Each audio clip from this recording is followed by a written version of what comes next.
The heart of your teams, the heart of Michigan. Valley Sports Detroit, the heart of the fan. It's a matchup made for a championship Thanksgiving weekend. Two of the most storied programs in state history. Jackson Lumen Christi, Traverse City St. Francis. 24 times between them, they played for a football state championship. For the first time ever, they meet each other with everything on the line. It's the Division 7 state final, now on Valley Sports.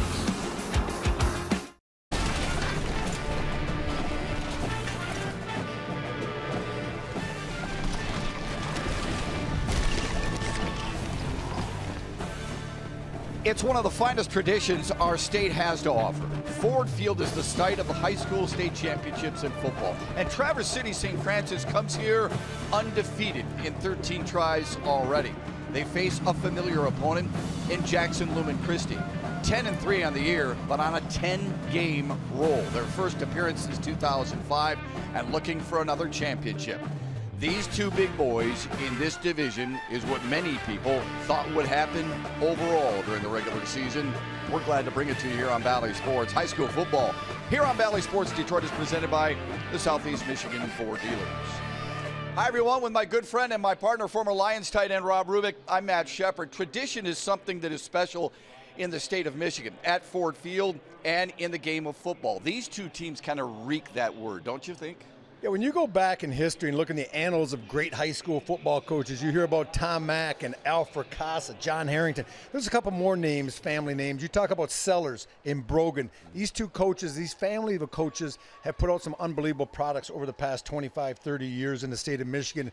And we're going to be treated today to seeing two really good high school football teams. Not a far distance for Jackson Lumen Christi. About an hour and a half, Herb Brogan and his team got up, came to Ford Field earlier this morning. Meanwhile, Traverse City St. Francis, a little bit longer of a jaunt, but a school that knows it's well worth it because they have been here plenty of times before. And these two teams faced each other earlier this season.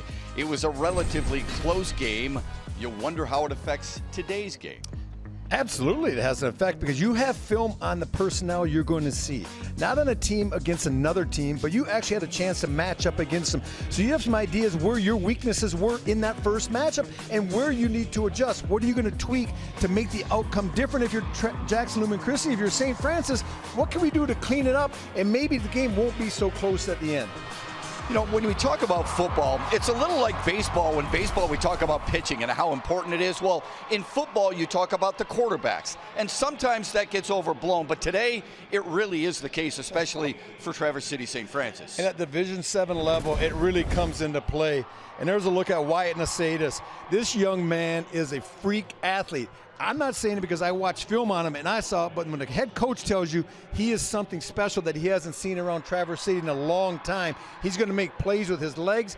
He has an innate ability to make something out of nothing, to extend plays, Shep. You know how much pressure that puts on the secondary when you can scramble and extend the play. And on the other end, Joe Lathers, and we know what he can do. He's a physical quarterback. He likes to run the football. He can also put it up in the air. They're both dual threat quarterbacks who can make something happen when there's nothing presents itself. And they're going to have to do that today because these are two pretty good defenses that are going to be going up against. Yeah, without question. What have they learned from an earlier season meeting? Even though Traverse City St. Francis won that game, they still are a different team, as is Jackson Lumen Christi. The winning pedigree is entrenched in both these programs. For Josh Sellers and Traverse City St. Francis, their 11th finals appearance. And for Herb Brogan and Jackson Lumen Christi, their 14th time in the finals. Who will it pay off for first? We'll soon find out on Valley Sports.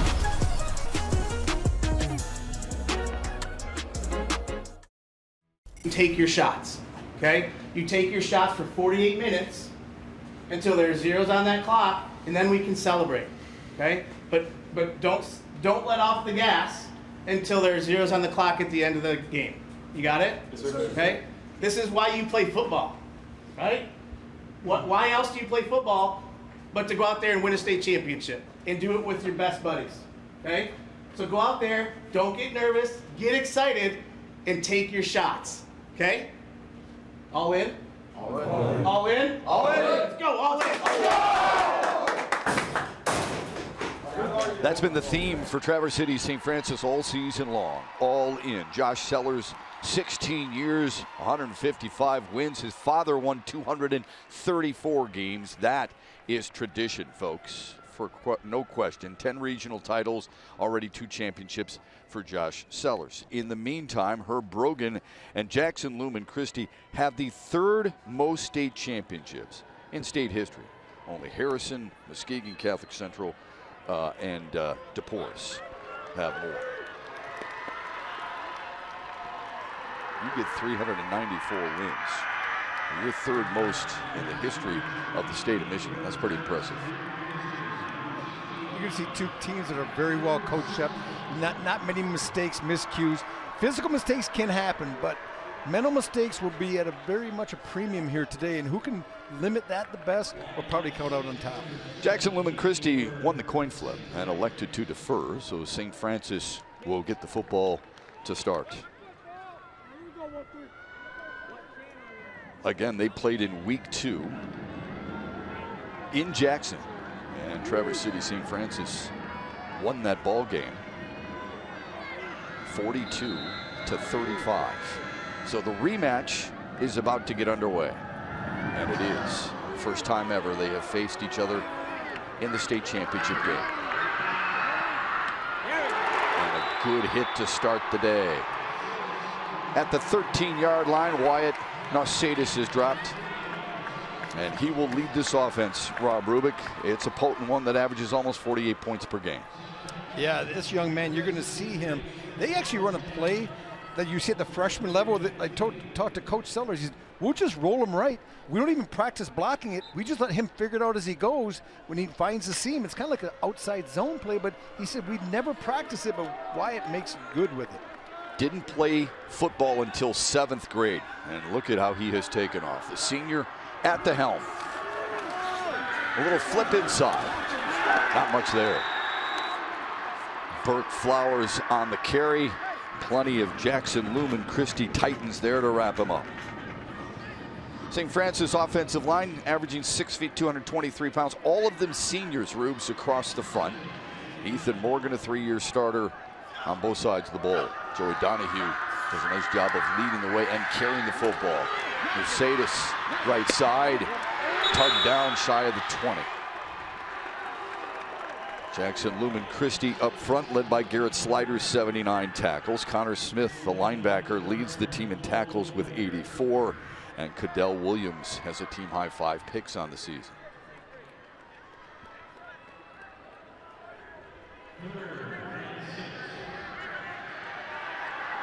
This is something different now with St. Francis. In years past, they'd be behind the chains too much here, but now they can actually throw the ball and have an outstanding passing game. Nausatis rolling. Good speed, dragged down shy of the first down marker.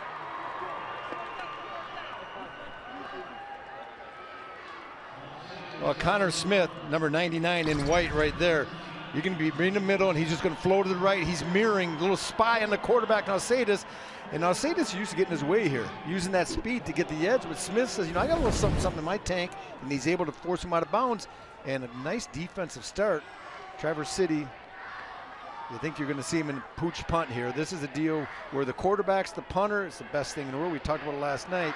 It's going to be a little shotgun and a pooch punt, I believe. And now Nausatis backs up and does exactly what my partner thought he'd do. That gets a nice roll, too. Picked up at the 25. Tried to lull him to sleep a little bit. And then run over, and he fumbled it. Still loose. Traverse City St. Francis says they have it. They do.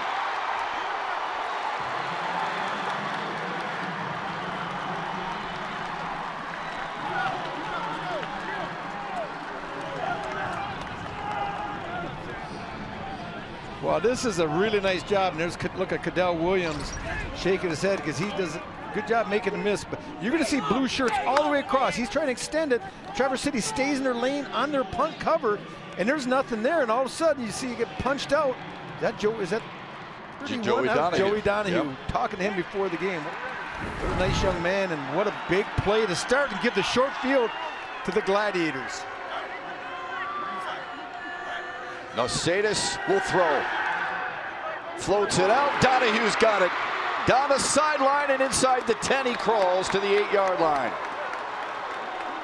Now, this is not your Traverse City St. Francis, your father's Traverse City St. Francis, I should say, where it was a full house tee and they're just going to pound the ball at you. They come out after the turnover, hit a big passing play, finding Donahue out of the backfield. Now, Sadis is showing his versatility right now as a quarterback. We've seen him run it, and that time we saw him just do a nice drop pass in the flat. On a first down, here's the carry.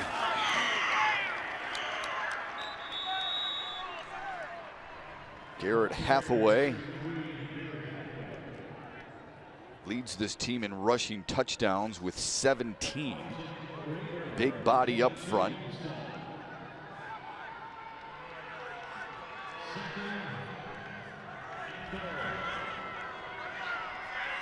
Flowers is split wide out at the numbers to the right side. Rolling that way, throwing, knocked away, Hathaway almost hauled it in.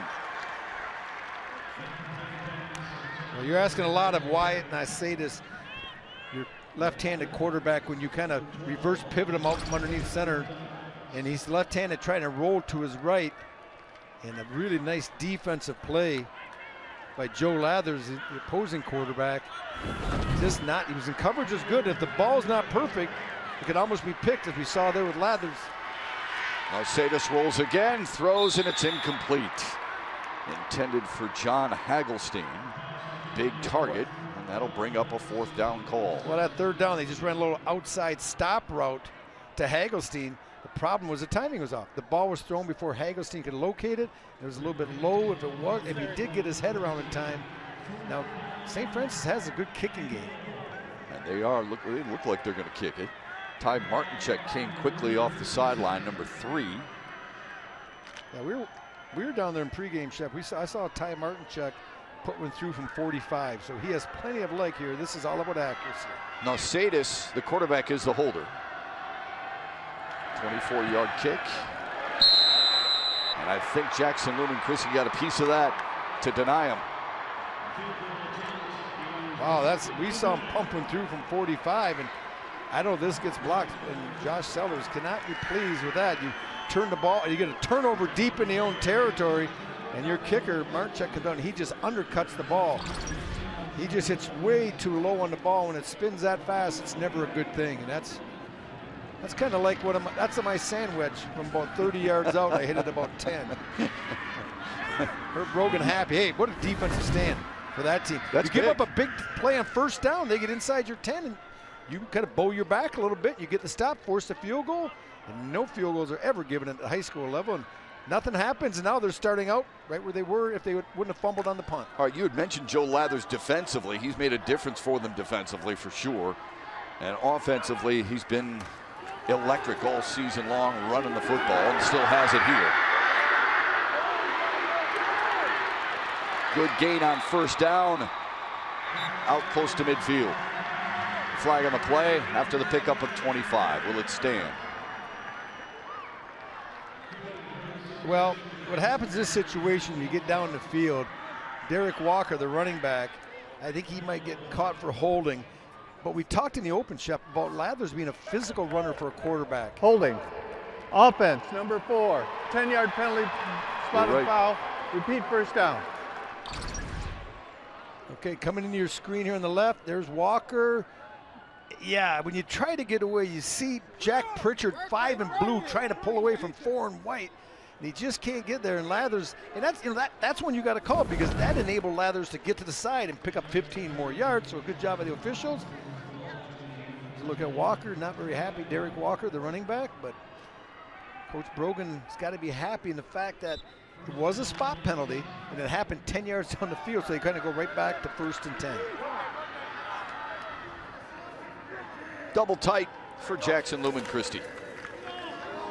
Walker spinning past the 20, gets to the 22. Well, Joe Lathers at 6'1", 190. Throwing the football for close to 900 yards, rushing the football for close to 700 yards.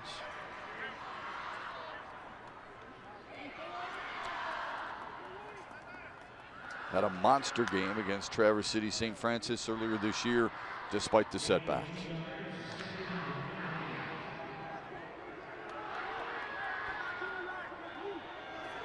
Second down and 8. Big hit. Well, Traverse City St. Francis bringing the wood inside. Joe Hagelstein leading the way, 6 in blue. It's a defense that has given up just 13 points per game. Here's the starting defense up front. Drew Hardy is their emotional leader. Joey Donahue leads them in tackles with 105. And Jack Pritchard has forced plenty of turnovers so far this season. Yeah, 31's your downhill thumper. Joey Donahue. Hathaway, also a big physical linebacker. I mean, 250 and 220 respectively for linebackers at the Division 7 level. That's impressive. And they're built. Third down and long. Lathers rolls to his left, across his body, on the money for a first down.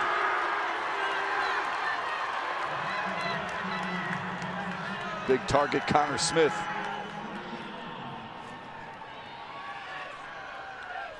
Well, they're going to run a little clear out route. They're going to clear here, and then Connor Smith's going to get man coverage. He's going to press it and then run it out. Let it go. And a nice job rolling to that side, making it easier. Presses inside. Does an excellent job getting Hagelstein to move inside. And that's what you want as a tight end. Use that body, man. Get that shoulder into him a little bit when you come out of your cut, press it. Picked up 13, tosses to Walker. A nice grab, even better run after the catch. Into Traverse City St. Francis territory. Well, no one's happier than Derrick Walker. He's able to contribute a little bit. You know, he had the fumble on the punt, I believe. No, that's number 5, not number 4. Anyways, but he also, on that holding call, which brought back a big play this time, he gets a pass out of the backfield, makes a really nice shallow cut. As he gets the ball as a defender coming in to you here, look at, you're going to see him make a nice little shallow cut there, another one there, and gets extra 5 yards. So Walker contributing. This Christi team looks ready. Offenses look very sharp. Lathers with a shovel pass.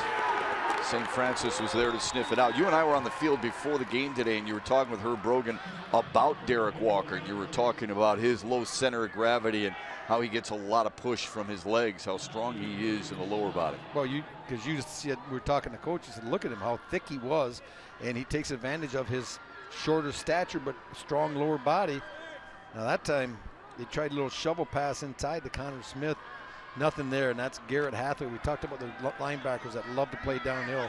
He's the other one that complements Donahue, number 33 in blue, Hathaway. Second and long. Lathers off play action. Pressure comes. He delivers. Another one. Perfect pass. And Davion Franklin gets the first down. This is Davion Franklin, number 2. He's going to leak out of the backfield right here, and he's going to leak into the flat. Let it go.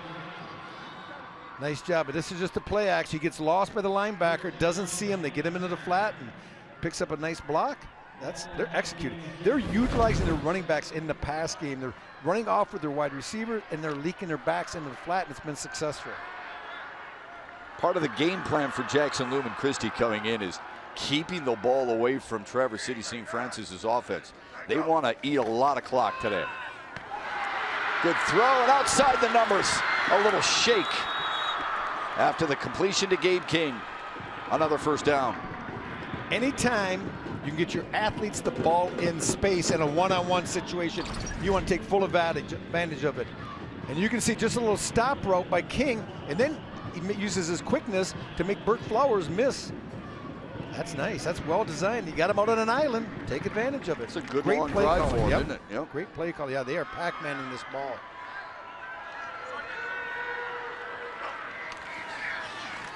Lathers still has it. Now he doesn't, because a really nice play by Garrett Hathaway. The linebacker, who's also a goalie in hockey, sniffed it out quickly and dropped him for a loss, a -5.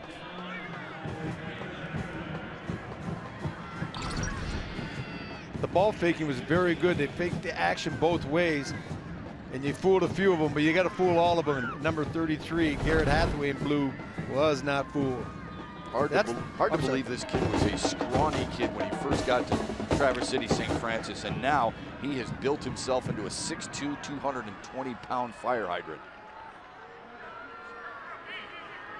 Second down and 15. Lathers will run it. Spun around and pulled back. Did get to the 24 though.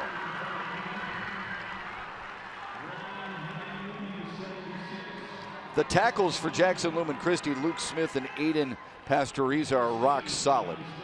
We've talked about Connor Smith, a big target for them, and Derrick Walker and Davion Franklin, a nice 1-2 punch on the ground.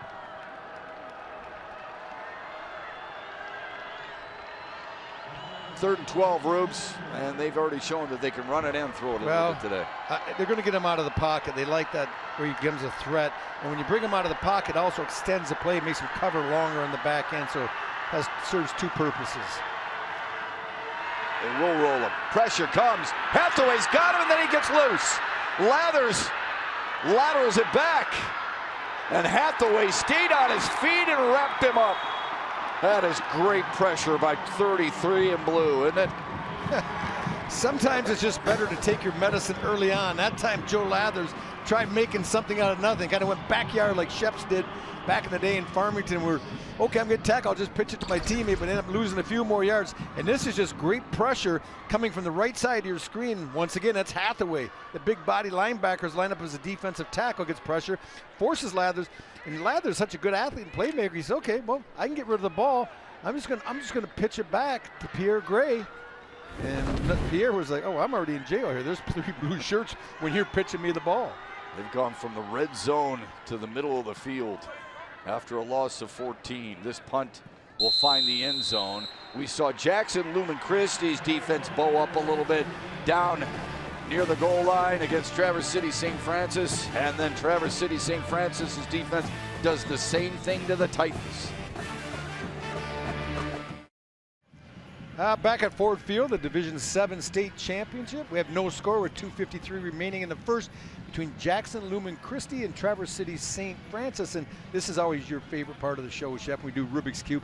How do you solve? How do you solve this puzzle for Traverse City when you look at Jackson Lumen Christi? Well, number one, use your athletes. We've seen that, trying to get Wyatt and Alceides outside the pocket, have them run, get big plays out of it. And then defensively, you have to force Christi into little plays down the field. No big chunk plays over the top. That's never good at any level. And now if you're the Titans and Herb Brogan, how do you solve it? I think this is pretty simple. It's always simple. It's just hard doing it. Play keep away. We just saw that in that first drive. Yeah. You talked about it, Matt. You possess the ball. Traverse City doesn't have it, and all those athletes can't make plays. And defensively, just stay in front of them. Just spar them a little bit. Keep them in front of you. Don't let them get over the top as well. That's that simple. You do that, you win the game. Why do they even have to show up? Well, I'm a little surprised that the defense has been the story so far, but that's been the case as Traverse City St. Francis takes possession. On the ground, Hathaway, you'll hear his name, you'll hear Donahue for the men in blue today quite a bit, because they are so key to this team's 13-0 success so far this year. Boy, they really overload with a lot of bodies and try to flank it. Look to the right there. Now Sadis on a quarterback keeper, slicing his way, look out! Down the sideline and stiff-arming his way into Jackson Lumen Christi territory.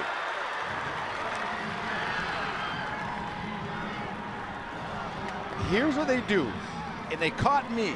We're going to take a look at the pre-formation that they show. They have a very heavy right side influence. All the guys up here on the top, you can see how but they're going to run outside zone to the left. He picks up some nice blocks using his teammates, and now they're going to take the shot. Picked up 33 on the play, shakes free again, up the middle, and close to the 35-yard line. He's dangerous. That's what, talking to Coach Sellers, I said, your quarterback, what do you like about it? He goes, he makes me look good. He said, we can have the wrong play called. He goes back, he just starts scrambling, running around, and all of a sudden we got 7 yards. Like, good play, good play. Keep this in mind. Wyatt Alceides was an all-state wide receiver a year ago. Staring at a 2nd and 4. On the give to Flowers. A little wiggle to get past the 35 and enough for a first down.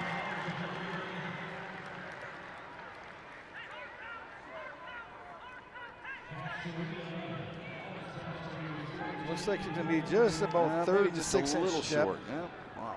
Okay. It's an interesting spot.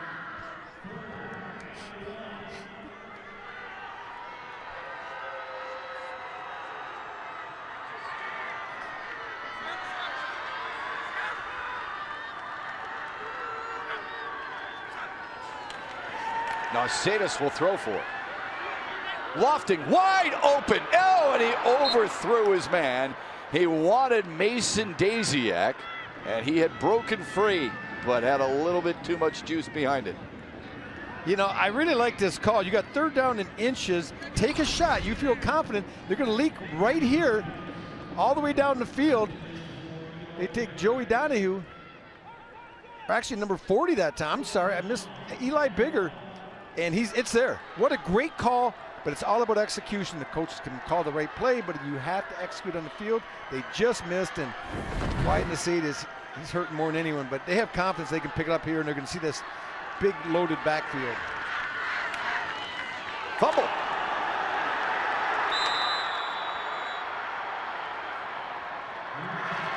Jackson Lumen Christi says they have it, and they do.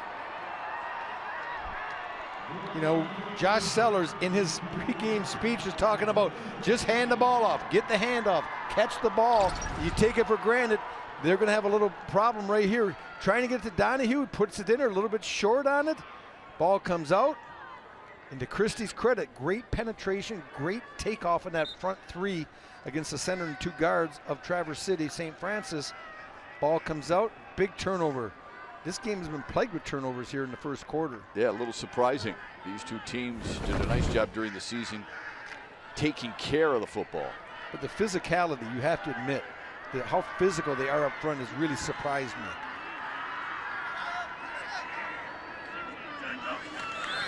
Lathers will throw from a clean pocket. And it is intercepted. Picked off by John Hagelstein. So Traverse City St. Francis takes it right back. Oh, no one can stand prosperity right now. Both teams get the ball and they just give it back. I don't want it. It's like a hot potato. Lathers has time. Pretty good pocket. He's trying to get Smith, the big tight end, 99. But the coverage is just tight. Tight coverage on the back end by Hagelstein, number 6 in blue. Good interception. That's what you love, you know, people say, well, you got guys going both ways. Yeah, when they're going both ways, they understand when you're a receiver how to cover a receiver. You become the receiver yourself on defense. That's what Hagelstein did. Hagelstein's made plenty of those catches as his tight end. Hathaway up the middle. Pushed forward to the 44. Traverse City St. Francis, we mentioned, averaging about 48 points per game. Beat Benzie Central in the district final. Then beat Ithaca, scoring a season-high 63 points in a shutout, their biggest win in the regionals, before downing New Lothrop 53-8 in the semis. Yeah, Benzie Center put a little scare into them. They were in control most of that game, but could never really bury them. Now Sadis taken down. Might have lost a yard. It'll bring up third down. You know, I really think that the problem you're going to see here as we come to an end, Shep, in the first quarter is you're going to have to throw. The team's really loading up in the box, so that means someone's got to make a play down the field, and not just the defense with interceptions. It's been a quarter of turnovers, but an inability to take advantage of those turnovers. Both defenses coming into the game perhaps a little overshined by the offenses, but not so far in the first quarter. We've got a scoreless one in Division 7. Second quarter upcoming on Valley Sports.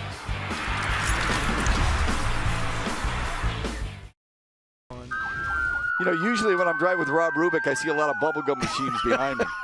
This isn't Traverse City. This is the send-off yesterday afternoon for Traverse City St. Francis.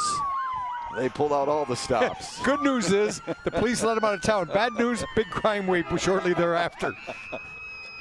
That was Rubes and I driving down 75 earlier today. Rob and his charm able to get out of the ticket. That's so cool, though. It is They cool. send them off these small towns. Like last one leaves, turn off the lights. Yeah, it's beautiful. It's beautiful. Really enjoyed that. And Ubly had a big send-off yesterday before their Division 8 championship matchup with Ottawa Lake Whiteford. Scoreless quarter as we get ready to start the second. Traverse City St. Francis 0 for 3 on third downs. A throwback toss. Flowers weaving his way, and he's into Jackson Lumen Christi territory and enough for a first down. That took some really good running after the catch on the part of Drew Hardy. Well, this play looks doomed to me when it starts. You're gonna roll this way and then do the throwback to Hardy, who's gonna be sitting out here in the flat. Let it go. He releases from the tight end. He gets the backside. I'm thinking, but a good job by Hardy getting north and south as quick as he can to avoid some of the defenders, because it really wasn't blocked very well. It wasn't timed up great. Hardy, a monster in the weight room. This is Flowers, Burke Flowers, close to 700 yards during the season. He's a track star as well in the offseason, and that helps him on the running game. You know, I'm not sure how much yardage is out there to be made going east and west versus these two teams. They're both very good at linebacker. You got Franklin Smith and Lathers right now for Christi, and we looked at what Traverse City with Hagelstein, Donahue, and Hathaway. You're not going to make a lot of money going east and west. Second down and 8. Flowers again feeling his way outside the numbers and tripped up inside the 20. Good lead blocking for number 11 in blue to get the first down. We're going to get a look here. They're going to take Ben Taylor, the left guard. He's going to pull and get the trap block inside, lead through. There's also big Ethan Morgan, number 60 in blue. So good job just getting bodies at the point of attack, clearing things out, and let your running backs do the rest. Picked up 22 on the play. Second good march of the game for Traverse City St. Francis. Hathaway, good jump cut, tumbles inside the 10.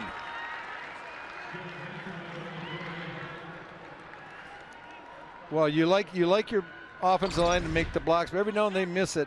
But as a good running back, you got to make people miss, and we saw Hathaway do that. That time, Devian Franklin was sitting right in the hole, number 2 in white, and Hathaway did a great job of just giving a little shallow cut, make a miss, move on. First and goal from the 9, Donahue. Bulldozing his way inside the 5 to the 3. That's a man now. Yep. That's a large man, 215, 220 pounds. He's a guy that we got to visit with Shep and really liked. You look at him physically, you think this kid has to have the ability to play on at the next level. And so this is a little showcase for Donahue today. Somebody will get a good one at the next level, that's for certain. He'll get it again. Upended shy of the goal line. It'll be third down and goal for Traverse City St. Francis.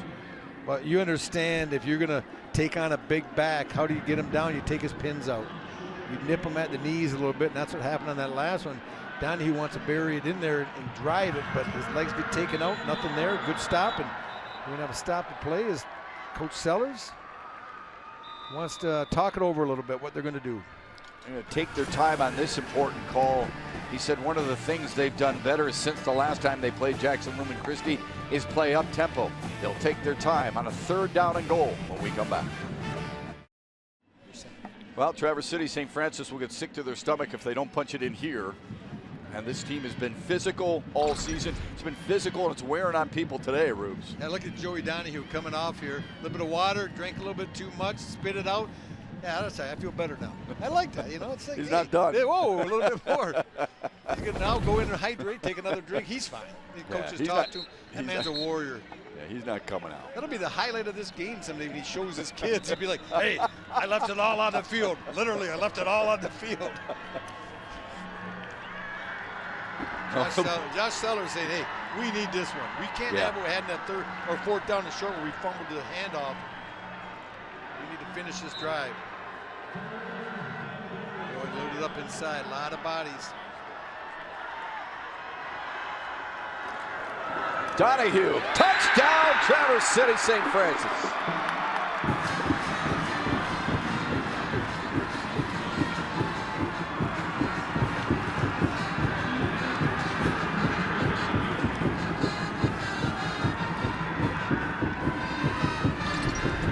This is just Lisa Lee, pause it right here. We're just going to see a lot of bodies get through here, and it's just hand off to the third guy. This is old-fashioned football. Get more people at the point of attack than the defense can handle. You bring a couple backs leading through. The lineman's just straight ahead blocking, and you give it to a 250-pound young man who's light on his feet after that timeout. Ty Martinchek has been pretty steady all season long in his point after attempts. Low snap. Mercedes will roll. Throw, and it'll be knocked down. But Traverse City St. Francis gets on the board. Joey Donahue was letting that moment speak for itself a little bit. Got sick to his stomach for a moment. Said, "You're not taking me out. I'm finding the end zone." And he did, to give his team the early lead on Valley Sports.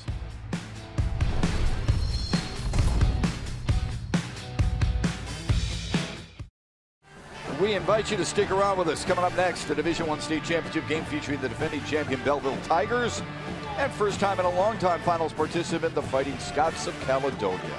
Kickoff scheduled shortly after 1 o'clock right here on Valley Sports Detroit and the Valley Sports app. Two of the top quarterbacks in the entire state of Michigan will be in that game.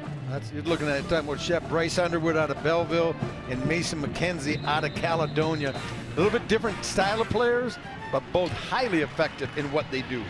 We saw Brady Drogosh light up the scoreboard yesterday and De La Salle's win. Dante Moore will play a little bit later on our airwaves for a championship as well for Detroit Martin Luther King. A lot of good talent in the state of Michigan.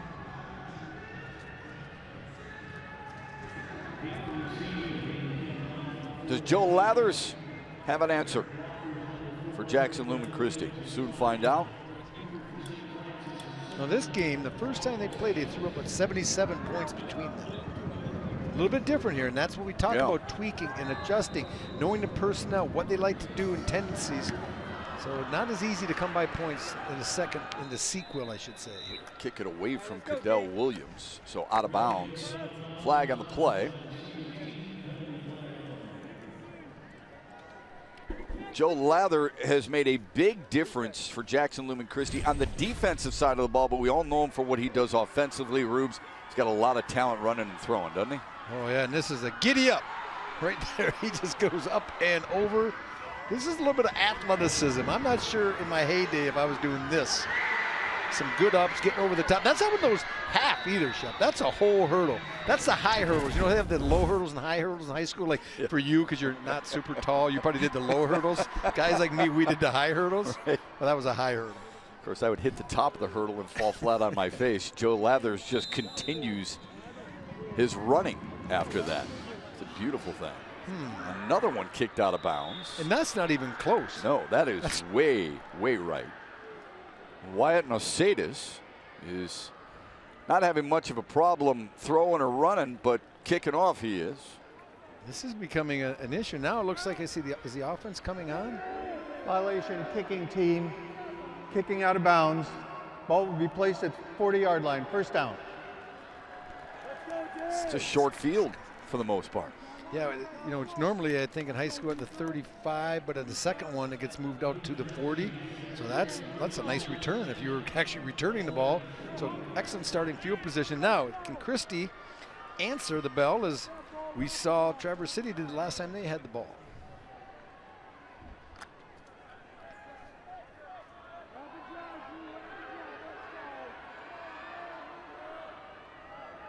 Double tight for Joe Lathers. He'll run it. Try a swim move. Gets caught up at the 40-yard line. You know, that play we just showed you with Lathers,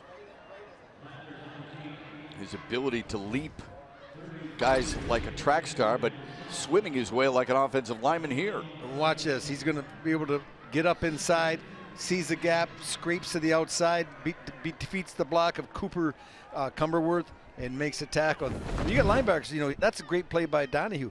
How about Hathaway, the other linebacker? He has 3 tackles, a sack, and 3 TFLs already, and we're still early in the second quarter. Donahue's the guy that makes that defense go, though. 4-year player, 3-year starter for Traverse City St. Francis. Lathers off play action. Hathaway's got him! He's been a monster so far today, and 33 continues to impress. Woo! Man, he just bringing it. Their linebackers are dudes now. You're going to see 33 right here. He says, I'm going to come in here, I'm going to split the block, and I'm going to get to the cue. Let it go. Great job getting pressured. Missed block that time. You got to do a better job of scoring up if you're Derrick Walker. You may not be able to handle him, but you at least got to get in his way. They got thing 1 and thing 2 at linebackers. They do, now. don't they? Yeah. The right hand don't get you, the left one will. That's right, Dr. Seuss. 3rd down and 17. Lathers has to throw. Unloads. Down the sideline. And incomplete. Knocked away at the last moment. A job well done by Wyatt Nosadis. Well, Gabe King, number 6, he's only 5'6", 165, but he's got some quicks and a nice job of controlling your body. If you're Nosadis, you can remember say, oh, he's facially. You can do that. You don't have to look back for the ball. Now you can't impede the receiver by hitting him before he gets there. He put his hands up, big tall defender, and Gabe King could not make the catch. Heads up, intelligent football play.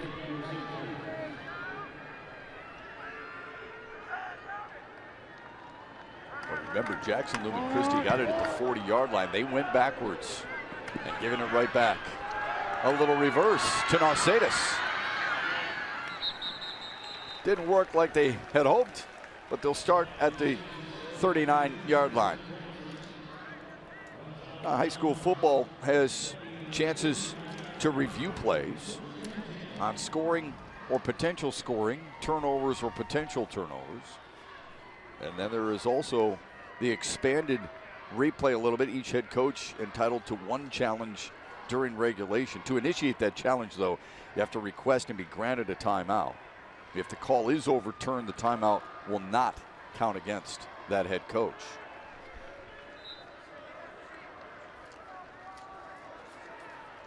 Traverse City St. Francis already up 6-0, looking for more.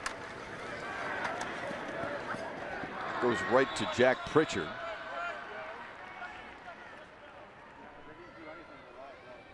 Well, if you're a coach and you want a challenge, make sure you have this list, because you don't want to just try to waste it on something you can't have. A completed pass, boundary call, in or out, down if the guy's down, maybe his knee touches, spot the ball for a 1st down. That's a tough one. First touch of a kick ball and a forward or backward pass. Is it a lateral and a fumble, or is it a pass? Nosadis hands off to Hathaway. Wrapped up at the 41-yard line. Joe Lathers made the tackle. Again, Lathers 12 and white. He did not play defense in the first game against Traverse City St. Francis. Moving him to the defensive side of the ball is something Herb Brogan has really never done. Can't remember, he said, the last time he played a quarterback on defense, maybe Teddy Pipko in 2001, but it was minimal. Lathers has made a huge difference for this team defensively. Nosadis on the roll. Good throw on the run and on the money again.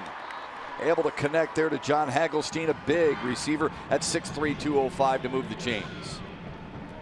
Yeah, they got Hagelstein in a one-on-one matchup. I went late to the telly to circle it as you were into that story, but right up here on the top, oop, I got that wrong. Up on top, let it go. You're gonna see presses again against man coverage, press them up, snap it out. Well thrown ball, on time, on rhythm, tough to defend. We saw that earlier where Lathers was able to get the ball to Connor Smith in the same type of play. That time Hagelstein was the beneficiary of it. Nosadis with a quarterback keeper, nothing doing. Lost a couple. Good penetration by Garrett Slider, the defensive tackle, to kind of hem him in and then give way to Isaac Rayberg for the tackle.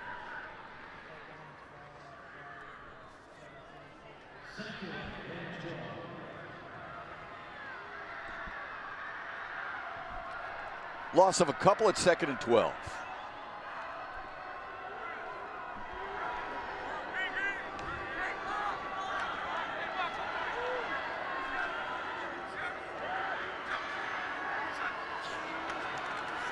From the pocket, Nosadis throws on the run, comeback route, and they call it incomplete. intended for John Hagelstein.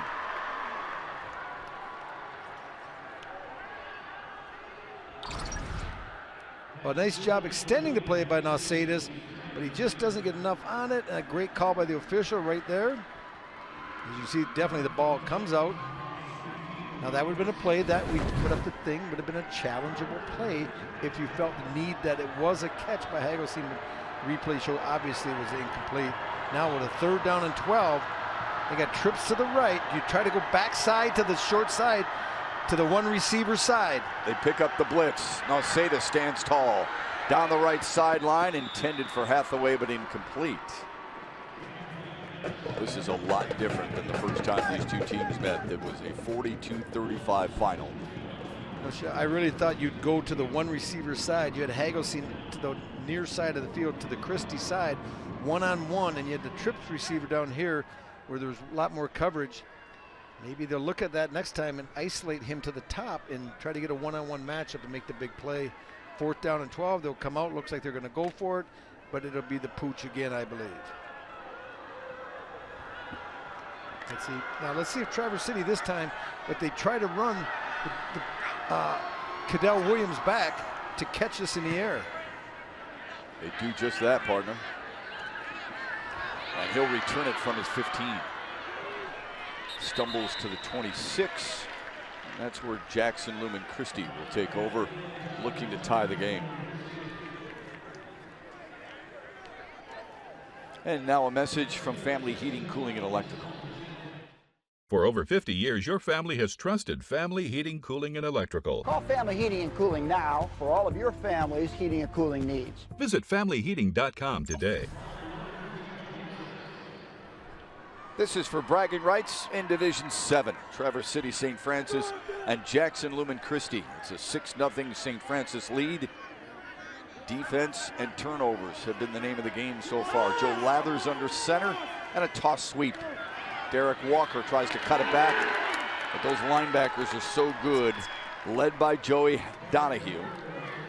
Number 31 in blue, along with his partner Garrett Hathaway, have been everywhere. Shep, you're very astute in that, because that plays an outside zone, and what Walker is looking to do is press it hard, and as soon as that defense overflows and then cut it back up, or if they flow too slow, get to the edge. They flowed perfectly. They gave him nowhere to go, so he just kind of threw up the white flag and tried to turn it up, but they were there to make the play. Already the 5th tackle of the day for Joey Donahue.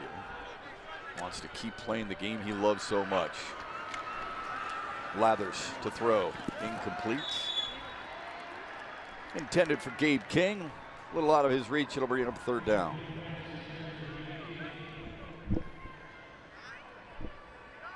It reminds me of a baseball game. You call the Tigers, Shep. You know, the first game of a doubleheader, you hang up 14 runs, you get 20 hits. The next game, you lose 1-0. You know, the first time these teams played, there were 77 points, and now there's 6. Yeah, it's like Colorado earlier this year. Detroit beat them 13-0 in game 1. Miguel Cabrera had his 3,000th career hit, and game 2 was a lot tighter than that.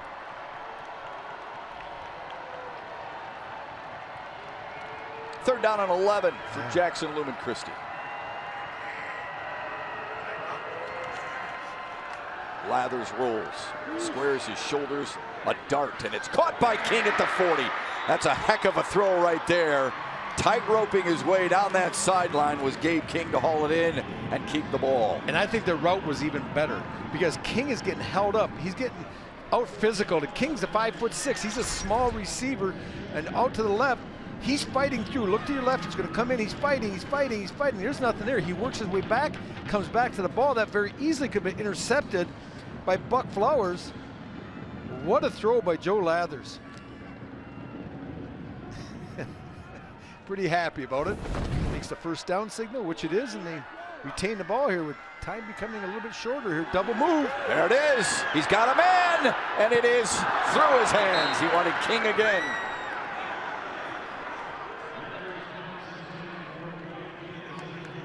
This is why this hurts Jackson so much.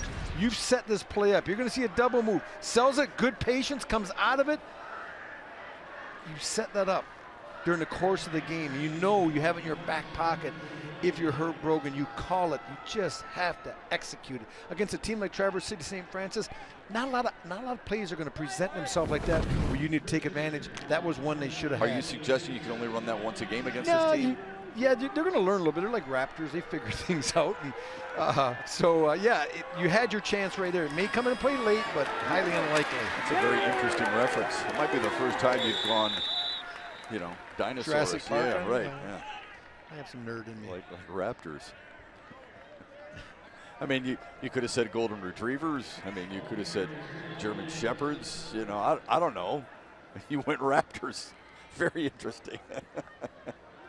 3rd down and 7. Jackson Lumen Christi 2 for 4 so far on 3rd downs. They need it here, trailing by 6. And under 4 minutes to go in the opening half.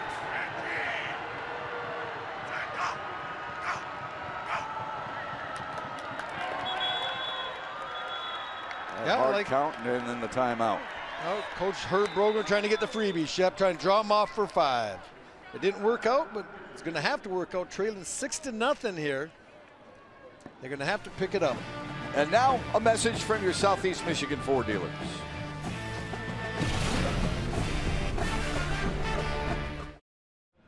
This special presentation of the MHSAA Football Finals on Valley Sports Detroit is presented by your Southeast Michigan Ford dealer. 6-0 Traverse City St. Francis over Jackson Lumen Christi in Division 7. Traverse City St. Francis very involved in their community. They've got a car line where players have the opportunity to show young gladiators that they are more than just athletes on the field. They help the students at Immaculate Conception Elementary get in their cars after school. Elementary students make cards for the players each week during the playoffs, and they make relationships with what they call little glads. So they have a high five in the hallway and the car line and the lunchroom, displaying the 3 characters: character, commitment, and compassion, the 3 C's. Drew Hardy presented his jersey to the #1 fan, James Shaw, this year as part of their efforts in Little Glads. So that was kind of cool. Little young man, big supporter of Drew Hardy for 4 years. And so Drew Hardy earlier this year took the jersey off his back and gave it to him. Well, big 3rd down and 7 here, Shep, with 3:27 remaining. I'm looking for them to try to get the tight ends involved. They've thrown the ball outside a little bit. Let's see if they try to leak one of the tight ends. Maybe Connor Smith, get him down the field. He's set to your left, or 99 in white. 3rd and 7 for Joe Lathers. Tipped up and intercepted. What a job by Jack Pritchard. He tipped it up in the air and then collected it for his 5th interception of the year. Pritchard does a nice job of undercutting the route. And you're going to see they're going to try to go once again to their hot receiver in Gabe King. And Pritchard doing a good job. As you see here, he's going to fall off from the inside, his receiver, and make the play. He's got the shallow receiver. It's a tiered route where you're going to send a guy on the deeper route, the medium route, and the one in the flat. He has the medium route, but when he sees the quarterback looking down the field, he reads Lathers, he falls back a little bit and makes the play. That's just one of those things you don't coach. I mean, you tell your kid, okay, you got him, you got him. Well, I'm reading the quarterback. I see him not going to my guy. I become a player. I leak back, I tip it, get the pick. High football IQ, good concentration, good athleticism to turn it over. A throwback toss. Flowers has got it with some room. Swinging his way inside the Jackson Lumen Christi 45 to the 44. When you talk about a throwback, that's a throwback. I mean, the quarterback in that situation, Wyatt and Alcides, I mean, he's rolling to his left. He throws that ball 25, 30 yards back to Flowers on the weak side, who has a little bit of space and is able to pick up some good yardage. Moving the chains as the clock continues to run under 3 minutes now. That goes pretty quickly in the high school level, especially at the Division 7 level. Flag on the play. And let me explain why it goes faster at Division 7 level than 1, because there's more running, less throwing.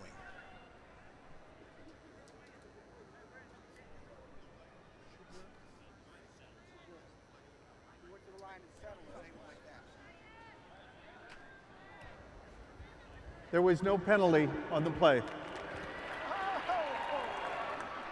Our officiating crew with plenty of championship games under their collective belt here today.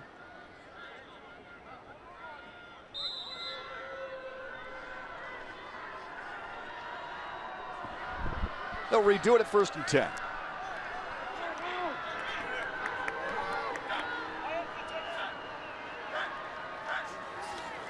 Mercedes will roll. And that slim hole closed quickly thanks to Isaac Rayberg. Yeah, and Devian Franklin, number 2, also gives Rayberg some help. There's nothing there, and that's a huge play. You got 1st and 10. And I was talking about, 5-yard penalties are one thing, but 3 to 4 yard losses are way worse because you lose the yardage and you lose the down. Now you're putting into a 3rd and long situation. Let's see what Coach Sellers has in mind. Mercedes will put it up in the air. He does so on the run. Donahue's wide open at the 25. And then hogtied. Boy, that's good patience, good calmness on the part of the Traverse City St. Francis quarterback to pick up 21. And what he does a great job of moving around, stepping up in the pocket, and almost making it look like he's going to take off and run. And you have to respect that. This is the best ball he's thrown all day. It has a lot of smoke on it. Gets to Donahue quickly, does not allow the defenders to get there and knock it down. Well played by that young man, Wyatt Mercedes. In the air again. Connects again inside the 20, and it is to Blake Flowers. Well, St. Francis still has 2 timeouts now, minute 25 and counting. So you got to go up in a little bit more urgency. 2nd down and 5, showing that Wyatt Mercedes is not a one-trick pony. We know he can run the ball. He's very athletic. He's throwing the ball well in this drive. Rolls the pocket near side, throws on the run, out and out pattern, he's got it. Hauling it in, Drew Hardy.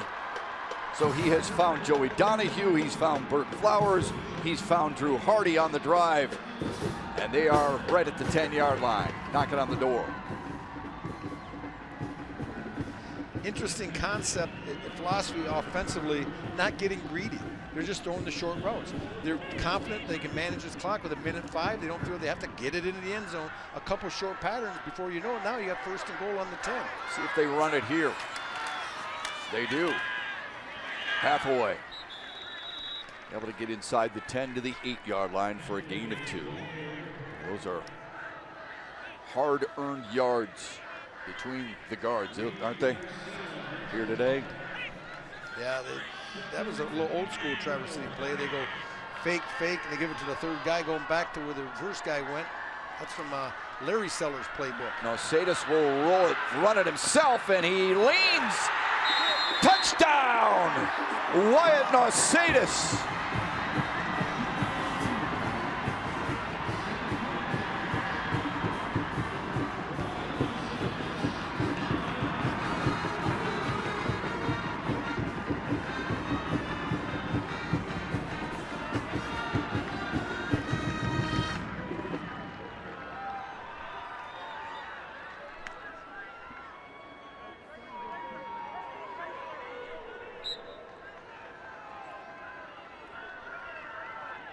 This kid's a dynamic player, man. You've seen it on this drive alone with his arm and his legs.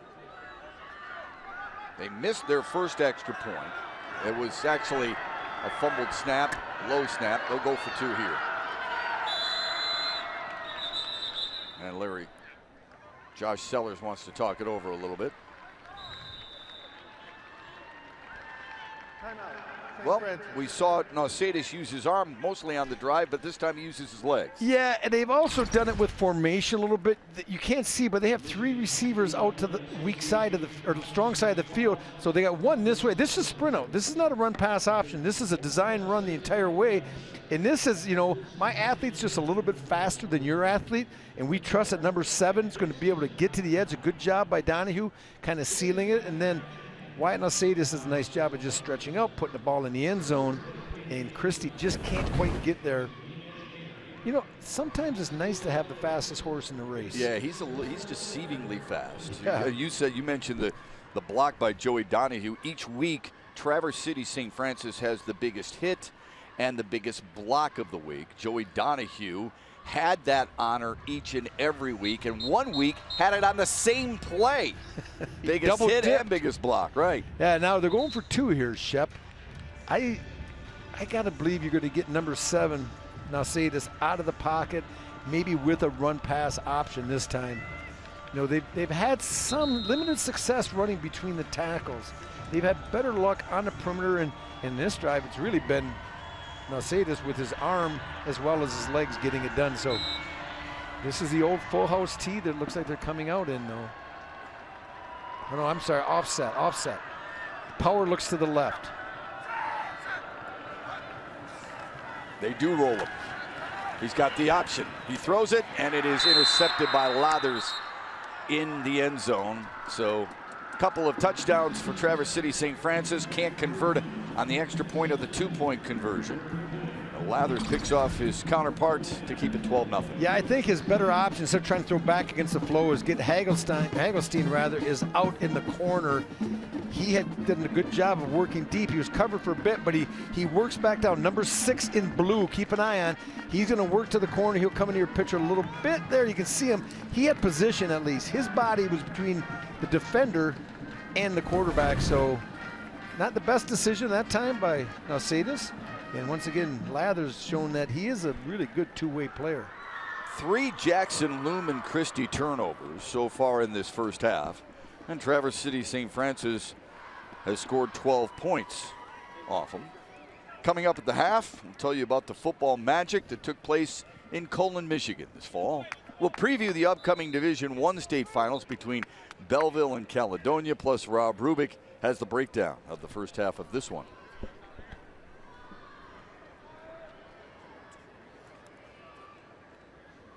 Just 34 seconds remain in this first half. Also, we will talk with Josh Sellers at the half, get his thoughts on the opening half, and maybe how much he could be surprised that it is more of a defensive tug of war than the first time these two teams met. You got your question? You've been kind of formulating in your head, Shep? What you're going to ask? That's going to be it. Yeah, that's going to be it right there. Is it? Yeah, well, look, it's 12 points scored in this first half. I really thought with these offenses that there'd be a little bit more. Now, the defenses oftentimes get overlooked, unfortunately, and both defenses have been really good. That's a fumble off that squib kick, but recovered by Jackson Lumen Christi. What do they do with 2 timeouts and 31 seconds here? Well, remember you said I can use that double move again. I said, no, well, if you're going to use this might be a time to do it. But if I am Traverse City St. Francis and you're telling your guys, and they got some old, they got some old coach on the staff, been around like Coach Bauer. He's been there long enough to realize, keep it in front of you. Do not bite on the first move. Just, if they catch a 10-yard out, so be it. If they get a curl over the middle, so be it. Don't bite on that and have them get behind you. So deep is the deepest.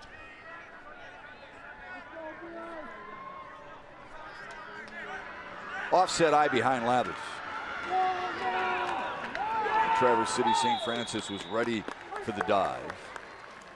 I think it's time that Coach Brogan realized to go and lick the wounds a little bit. 12-0, it could be a lot worse. And they made some plays. They just haven't made enough offensively to cut into that lead. And Traverse City was getting a little bit stronger as the half went on. They're not going to snap it again. That'll be it for the first half of play. Jackson Lumen Christi will huddle a little bit there, talk about what they need to do in that second half. They'll go over it in the locker room from one of the best in the business. Herb Brogan doesn't win 394 games in a career and have 11 state championships without knowing what he's doing and knowing how to make halftime adjustments. We'll see what type of adjustments Josh Sellers and Traverse City St. Francis will have to make as well. But they lead at 12-0. Yeah, and they had an opportunity, Chef. Let's not forget when they got King on the double move. He had him deep. That's a touchdown. Yeah. You just can't overthrow. And I said this last night. As a receiver, you can throw me right, bad pass, or left, or short. I have a chance to adjust to it. When you overthrow me, I can't get that. I have no chance to make a play. Josh Sellers is the head coach at Traverse City St. Francis.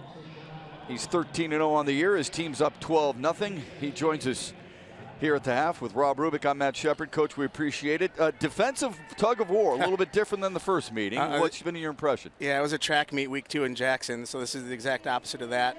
We're not playing very well, but part of that reason is because Jackson Lumen Christi is playing well, so hats off to them. Coach Rob Rubick here.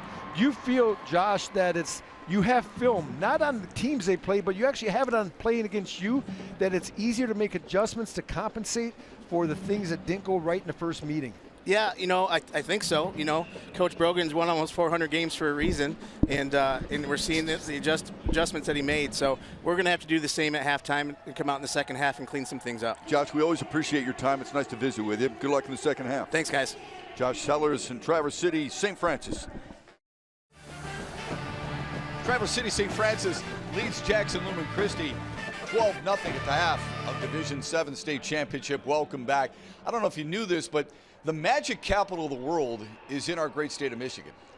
It's in the small community of Colon, but there's been a lot of magic taking place in the Player 8 MHSAA record books because of two specific players in that community, Simon Vinson and Justin Wicke.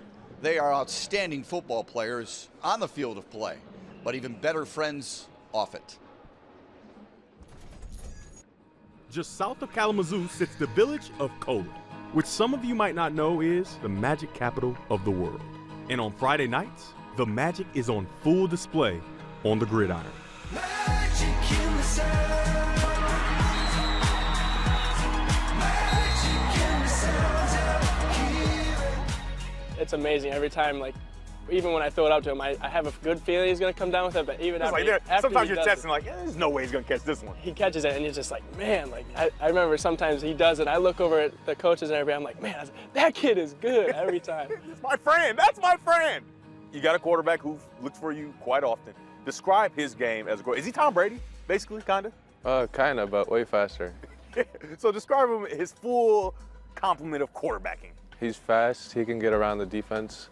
And he throws the ball great, and he can even run the ball.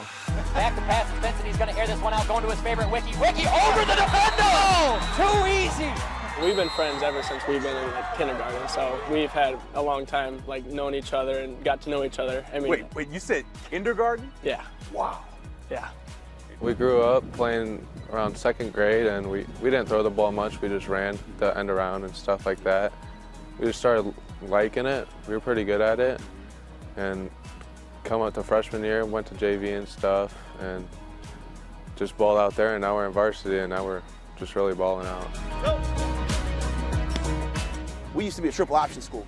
Nothing but veer, veer, veer. And then Justin and Simon, they kind of forced our hand, and so we changed our offense, geared around those two, and they ran full circle with it, putting the work in the off season, running routes together, getting the guys up here. It's really good to see them, even as a senior, being able to hold that relationship. Because you know how it is, man. Sometimes you're friends with these cats your whole life, and then all of a sudden you get to high school, girls, and different vibe, and they just they've stuck together, and it's been really cool to watch them success not only in football but in sports and in school and all that. Potential Magi in front of each other. It's caught by Wicke. It's been a long time coming, ever since our freshman year, just because we were both on JV at that point, and throwing the ball to him often. Then, I mean, I kind of noticed. I remember one game, it was he was triple coverage, and I obviously was a freshman, didn't really read coverages very well. Right. So I put it up there for him, and he came down with it. So I mean, at that point, it was out of the ordinary, and now it's just kind of something normal. But what these two have accomplished is anything but normal.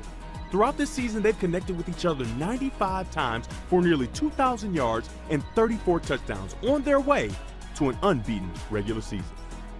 And this kid, Justin Wicke, he's got 7 MHSAA state records.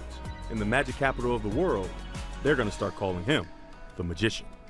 I didn't think I'd get targeted this much, but really, I mean, it's working, so yeah. Your coach said very confidently about you that you're the best wide receiver in the state of Michigan. What does that mean to you that your coach has that kind of confidence in you? It feels great to have him have that kind of confidence with me, and he's just going to look at me when we need something big, and it just feels good. Every kid right now in Rocky football, they'll go up and moss somebody and they say, I'm the next Justin Wicke. Wow. That's what his legacy is. The kids right now in our Rocky football program, they just look up to him. every time they make the catch. Like, oh, I'm Wiki now. I'm Wiki. What do you think he's going to say about you as a quarterback? He'd say that he'd probably be very thankful, I'd hope. Yeah. Thankful that you're his quarterback. Right. Absolutely. Because there's no good receiver without a good quarterback, and there's no good quarterback without a good receiver. The Magi suffered a tight loss to Mendon in this year's district finals, but what Simon and Justin accomplished throughout their high school careers will not be forgotten in that community or the MHSAA state record books. One half in the books here on Valley Sports of Division 7. Donahue with one of the rushing touchdowns to make it 12-0 St. Francis. Herb Brogan, the head coach of Jackson Lumen Christi, is with us here at halftime. His team down 12-0. Coach, we appreciate the time. What does your team need to do better in the second half than they did in the first? We got to take advantage of our opportunities. We had 2 or 3 chances to make big plays in the first half. We didn't get any of them. Can't turn the ball over. We're -3 in turnovers, and against this team, that just can't happen. Coach, you gave up 4. This is Rob Rubik, coach. You gave up 45 the first time around, a really good defensive effort, holding them to 12 in the second half. How do you feel defensively that you adjusted this time against the first time? Well, I just think we're playing a little bit faster. We're playing harder. We've moved a couple kids around that I think it's had a positive impact on us. But, you know, we've got to make a couple of big plays, get some turnovers, and give our offense a chance.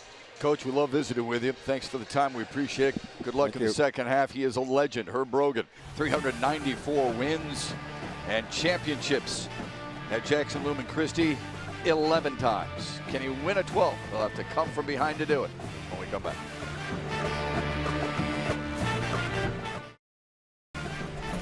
This special presentation of the MHSAA Football Finals on Valley Sports Detroit is brought to you by your Southeast Michigan Ford dealers. Think Ford first.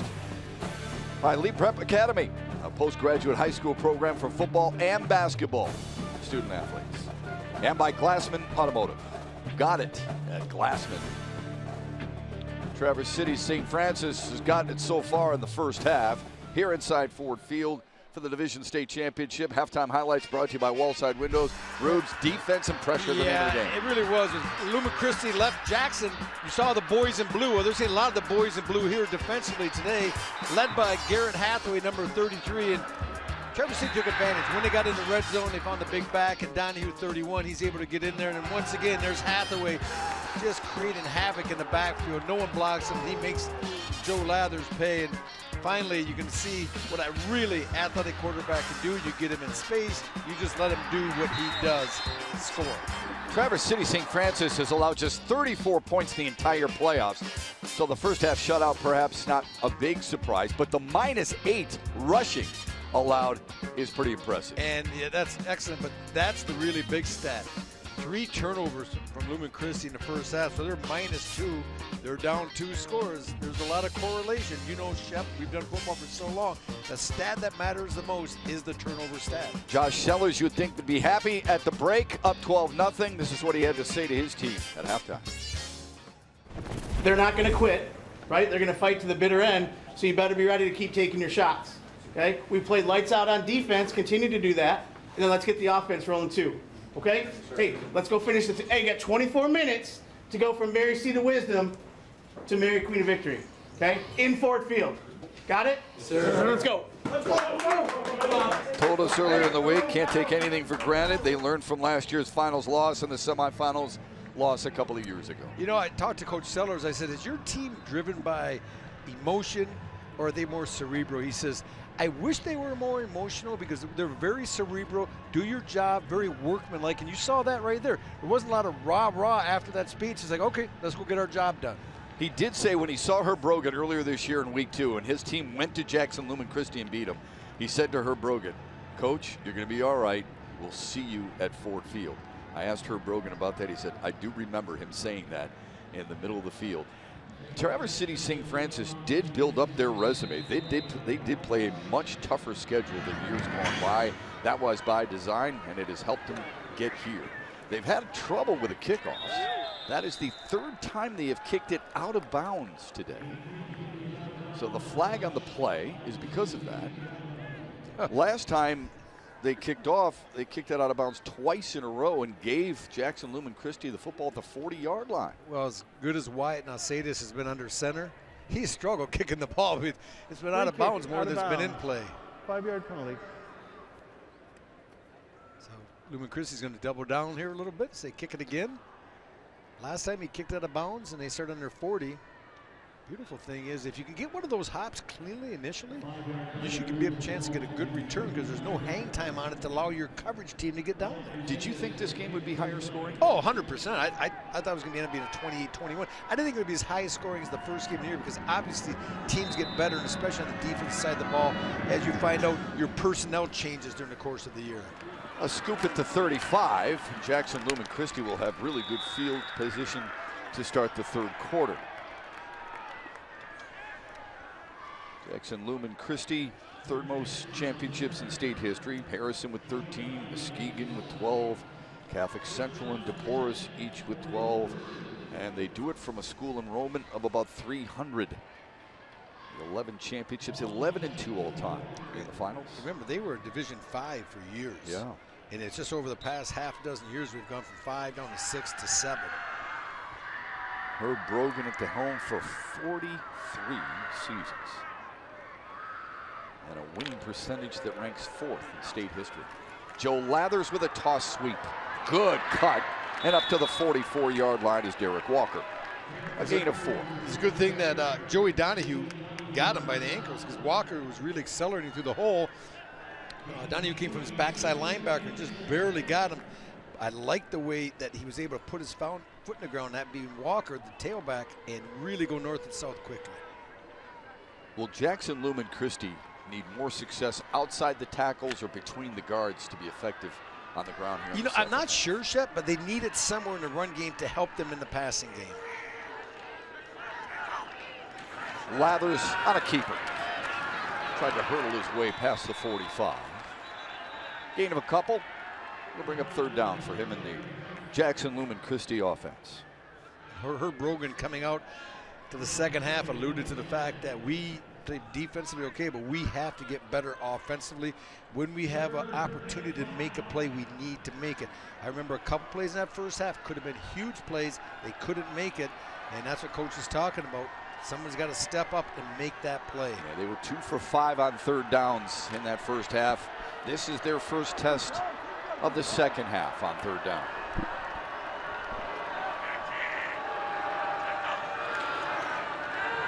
Lathers on the move. Pressure comes, and down he goes.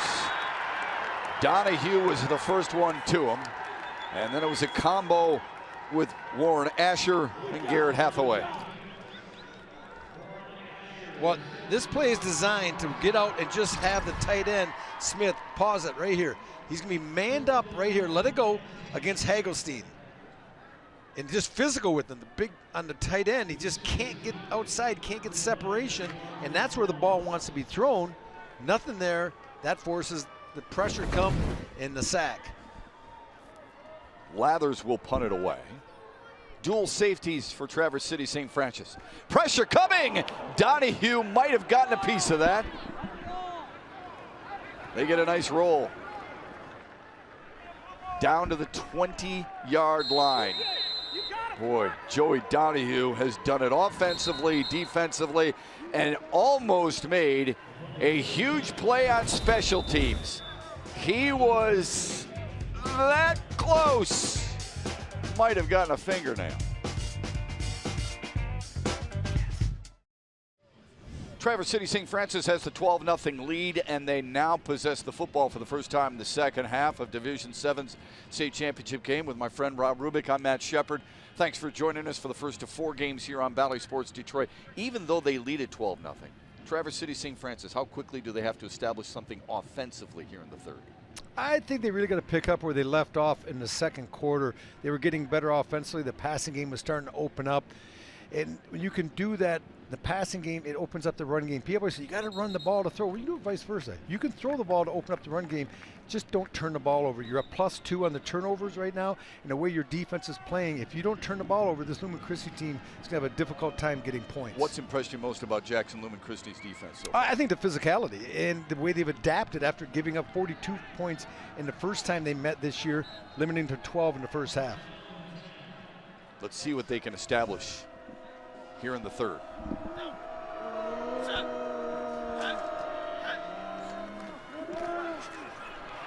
some wiggle from the quarterback, who has shown it all day long. Wyatt Nausadis with a good start to the third. A run pickup of 7.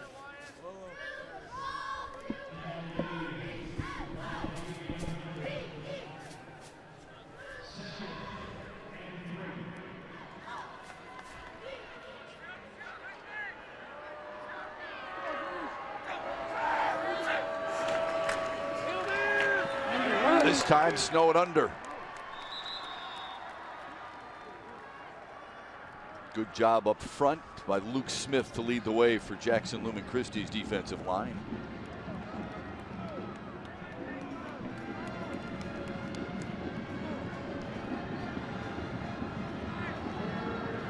Let's see if they try to get Nausadis outside the pocket, a little ball faking, a little play action, and leak someone into the flat. A counter, but Jackson Lumen Christi was there to stuff it. Good play by Reed Garcia coming up from his safety spot. What a great series for the Christi defense. Now, you see King, they're bringing King, number 6, off the side to go deep for the punt return. And they're taking Cadell Williams out.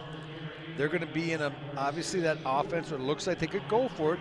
Now, they also, they'll have plays that if the defense is trying to guess it, they are definitely going to punt and start dropping people off. You could see it fake.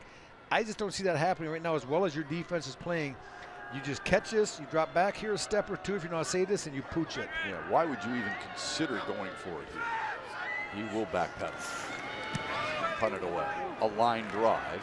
Caught over the shoulder inside the 35, and with a head of steam all the way up to the 49-yard line or so for Jackson Lumen Christi goes Gabe King.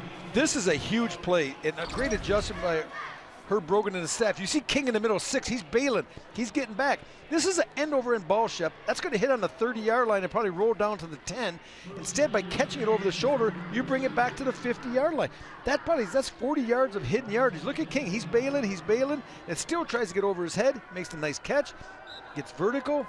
Great play and a nice adjustment against that pooch kick. Goes back to what you were referring to in the first half. It helps to be a wide receiver. Gabe King is a wide receiver. Made it look easy on that return. Picked up 17, and then the Lathers able to get back to the line of scrimmage. Brian Rylson with a nice tackle, the junior defensive tackle. 6'1", 250-pound junior.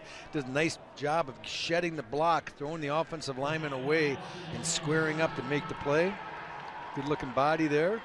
Future is bright with some of these juniors that Traverse City has. Now, this is a pretty senior-laden team with the starters, but they are deep.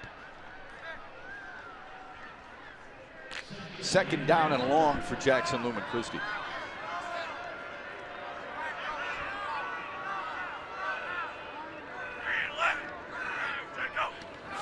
Lathers, quick throw. It is knocked down by the emotional leader, number 44, Drew Hardy.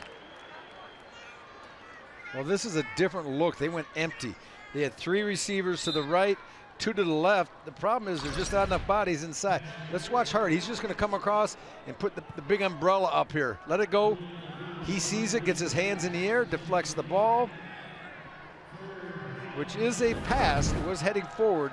Some people might have thought it was a lateral, and there's a look at Drew Hardy. Nice piece on halftime talking about, or you talked about early on here with the kids, what they do, or they kind of mentor them and take them under the wing and build the next generation of gladiators coming through. Monster in the weight room, just a heck of a football player. Third down and 9 for Jackson Lumen Christi. Right here, I think, look, let's keep an eye down here. That's where you got the one-on-one coverage, and that's where you got King. He's been the go-to receiver. That's where he rolls. And even though they completed the pass to Derrick Walker, Jack Pritchard was there to sniff it out and deny him any gain. Well, they're going to flush it with Kings. He's out to the left. He's just going to clear, and they're trying to leak the back into the backfield. Walker, but Pritchard in a man coverage coming from his position inside was there to make the play, trips him up. This is really becoming just a defensive struggle. Yeah. I mean, these two teams are physical up front. There's no yards to be gained between the tackles.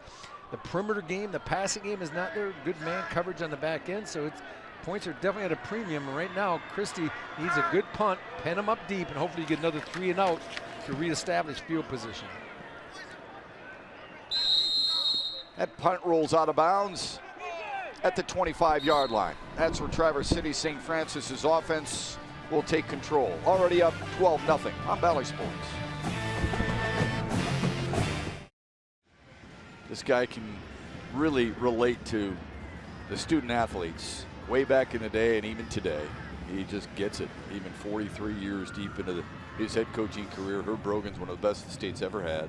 John Harrington at Harrison now, by the way, is an assistant coach at North Farmington, where he started his career. Al Fracassa, Burnham Brother Rice is ahead of Brogan, and then Tom Mack right behind Herb Brogan at Catholic Central with 370.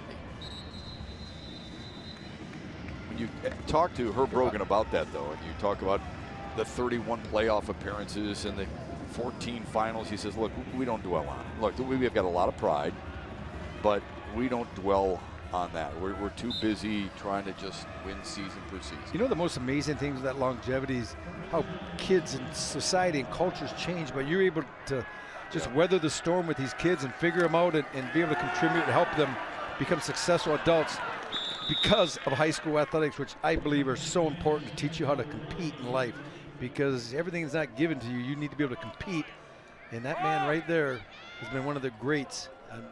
I would love to have a list sometime we could ever do of people that have passed through his program and what they are doing now, from doctors to lawyers to broadcasters. Maybe we don't know, but just impacted so many lives. I did ask him how he's able to still relate to kids today, and he says, look, they need to see that we still believe in them. That's pretty darn good. Yeah. Josh Sellers has that same type of feel. It does help when the students are buying in and the parents are buying in. And it starts with that piece we were just talking about. Look at Traverse City St. Francis, that little gladiator piece they did. Right. You're bringing up the next generation. Remember, was it Maslon or that used to give a little tiger, or was it Moeller? When the kids were born, remember they in the crib they put a little baby tiger? Cincinnati Moeller, maybe? I don't know where it was. I forget who it was, but you're right. One of those in Ohio. And so you're kind of conditioning at such a young age that you're going to be part of something special, something unique, and that's what both these programs have on their behalf. You wonder why more schools don't get that. Sadis to the edge. Stepped out of bounds. Just shy of the first down line to gain.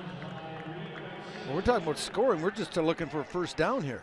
This is difficult in the second half. 0 first downs by either team. And I think 2 possessions each. I'm looking at Mike Brad, our statistician. And yeah, you know, Mike's supposed to give me hand signals. When I give you the cue like that, you're supposed to say, hey, 2 and 2.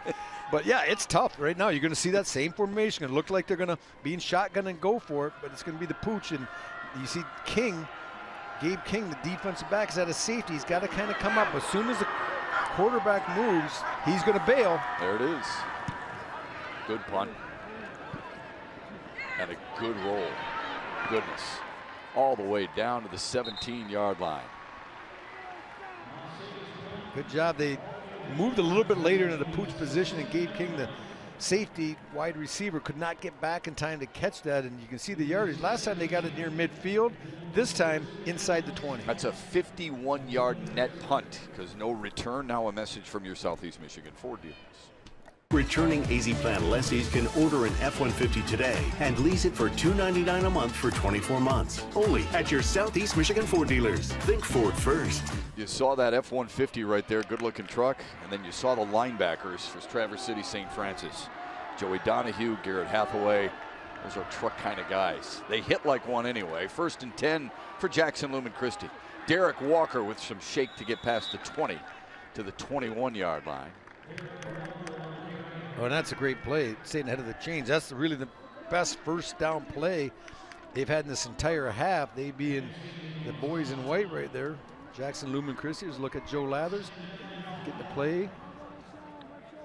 How tired is he at the end of the game, huh? When these guys that go both ways. Right. Well, he's the quarterback. And he's punting. Yeah, he's the quarterback too, so he's running more than anyone. Right. And he plays, you know, in the secondary on defense. Still has it. Oh, look at him split defenders and get a first down.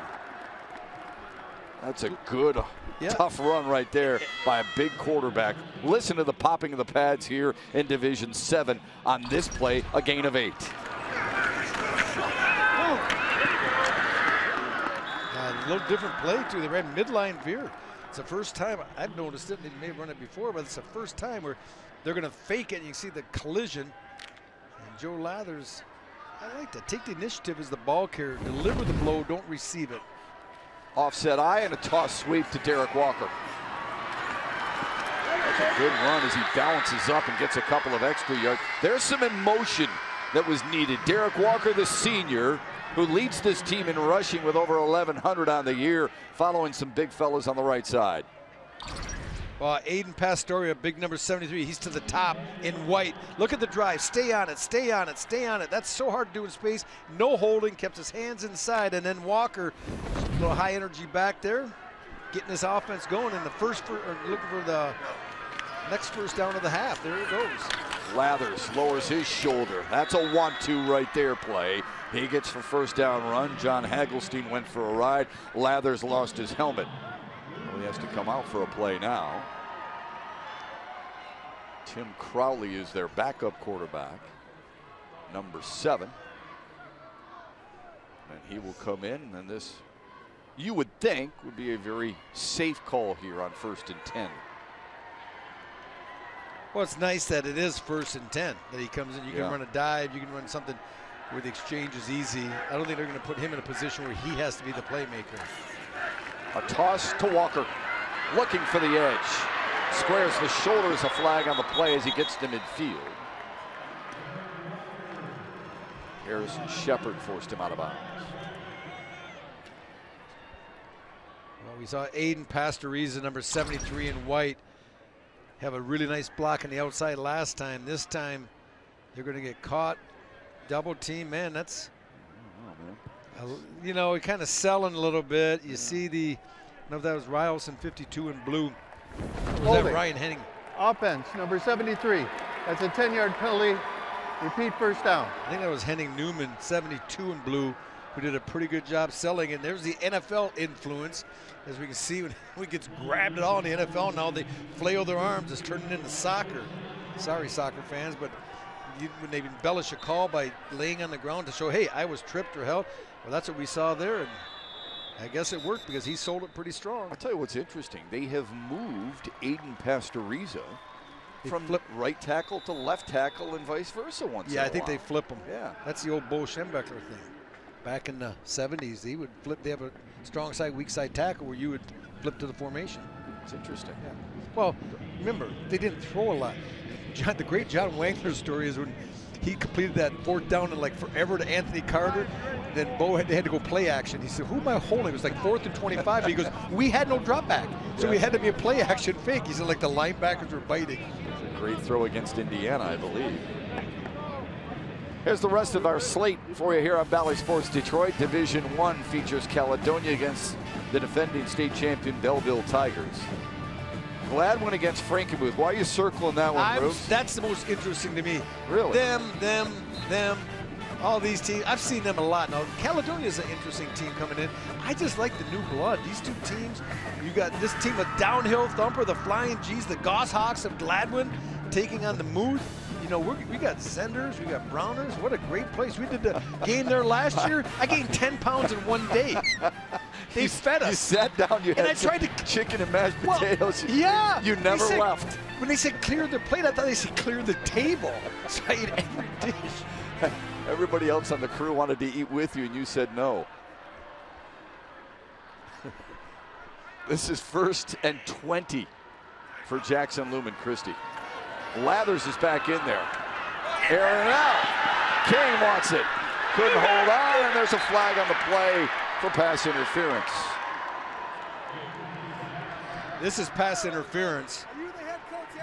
This is a good call. We saw early on where they were able to hold up when it was Nalcedas got there, put his hands up, but he didn't bump the receiver. That time they impeded King, who reacted to the ball. He knew it was underthrown. He's trying to slow down, but he gets run into. Pass interference. Defense, number 5. It's a 15-yard penalty. Repeat first down. And I know Josh Sellers doesn't like it, but I think when we see the replay right here, he's waiting for the ball. You know, close. Yep. Let's see if he touches him. Where King's trying to make the play. You know, I stand corrected. That was a 50-50 call. I thought there was more contact. As far as the face guarding, there's no such thing in high school as face guarding. It's first down and 5 for Jackson Lumen Christi. And what was a pretty clean first half, penalty-wise, has been just the opposite here in the third. Seen a number of penalties already here to start the second half for both teams. Prior to the snap, false start, offense, number 73. 5-yard penalty, repeat first down. Well, Aiden Pastoriza didn't get his name called much in the first half, but in this drive, we've talked about him 3 different times. A great block, a holding call, and a motion call. But I thought the holding call was a little bit thin on him, but it was still a tough penalty, and they're trying to overcome that now. Back to, after all those plays, it's first down and 10. He's been rock solid all season long for Jackson Lumen Christi at the tackle spot. Shovel inside. King with some wiggle and some room. Dragged down inside the 40-yard line. Perhaps a game or a touchdown saving tackle by John Hagelstein. Shep, you're going to love this. We're going to pause it. I want you to watch this. This would make Bo Schembecker, Woody Hayes, watch this flat back. Drive him, drive him, drive him, drive him. That's just a great job opening up a hole by Aiden Pastoriza. Man, he's coming off flat. He is driving. The big man is moving bodies. And they're the beneficiary right there. Gabe King squirting through the hole, and that's a huge play. That's what the doctor ordered for Lumen Christi. Picked up 20. Lathers tries to add to it and does.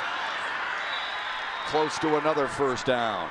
Shepard and Hagelstein combine on the tackle, not before Lathers picks up solid yardage on the first down run. There's Aiden Pastoriza, just a junior at 6'7", 220 pounds.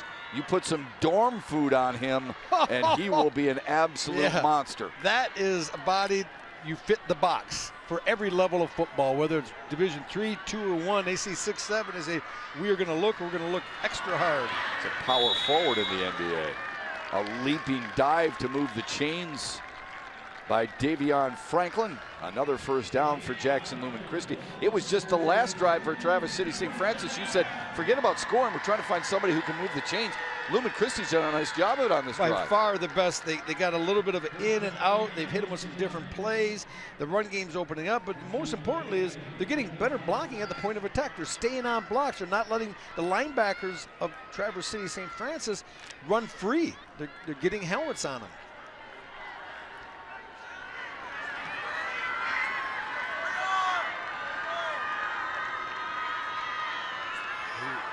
Two men in motion at the same time. Yeah.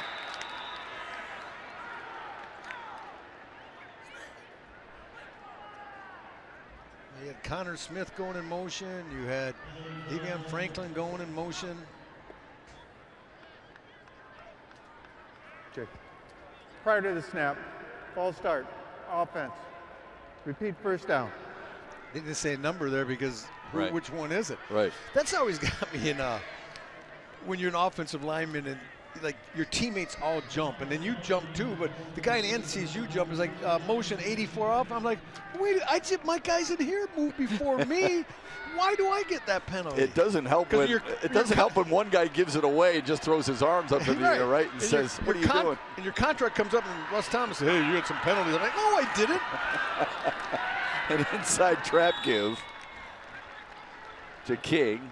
Wrestled down after a gain of a couple. Well, now you earn your money and you're calling plays here. You're Jackson Lumen Christi. You got a 2nd and 13. You're getting down in that air territory. You haven't thrown the ball well. You've had the one big pass interference call, but besides that, you struggled. You've had the backs out of the backfield, so maybe in this play here, a little play action step, maybe you clear outside and try to leak someone in the flat, and that play action might hold Hathaway and Donahue inside long enough where maybe you can get Walker into the flat or King and get the ball in space. This will be the 10th play of the Jackson Lumen Christi drive on a fast-moving third. Final play of the quarter. Lathers lowers the shoulder, broke a tackle, and another as he gets close to the 20. We have played 3 quarters here at the Division 7 state championship at Ford Field. Jackson Lumen Christi is driving it on Traverse City St. Francis. They need to. They're down 12. Looking to get a little closer on Valley Sports when we start the 4th after this.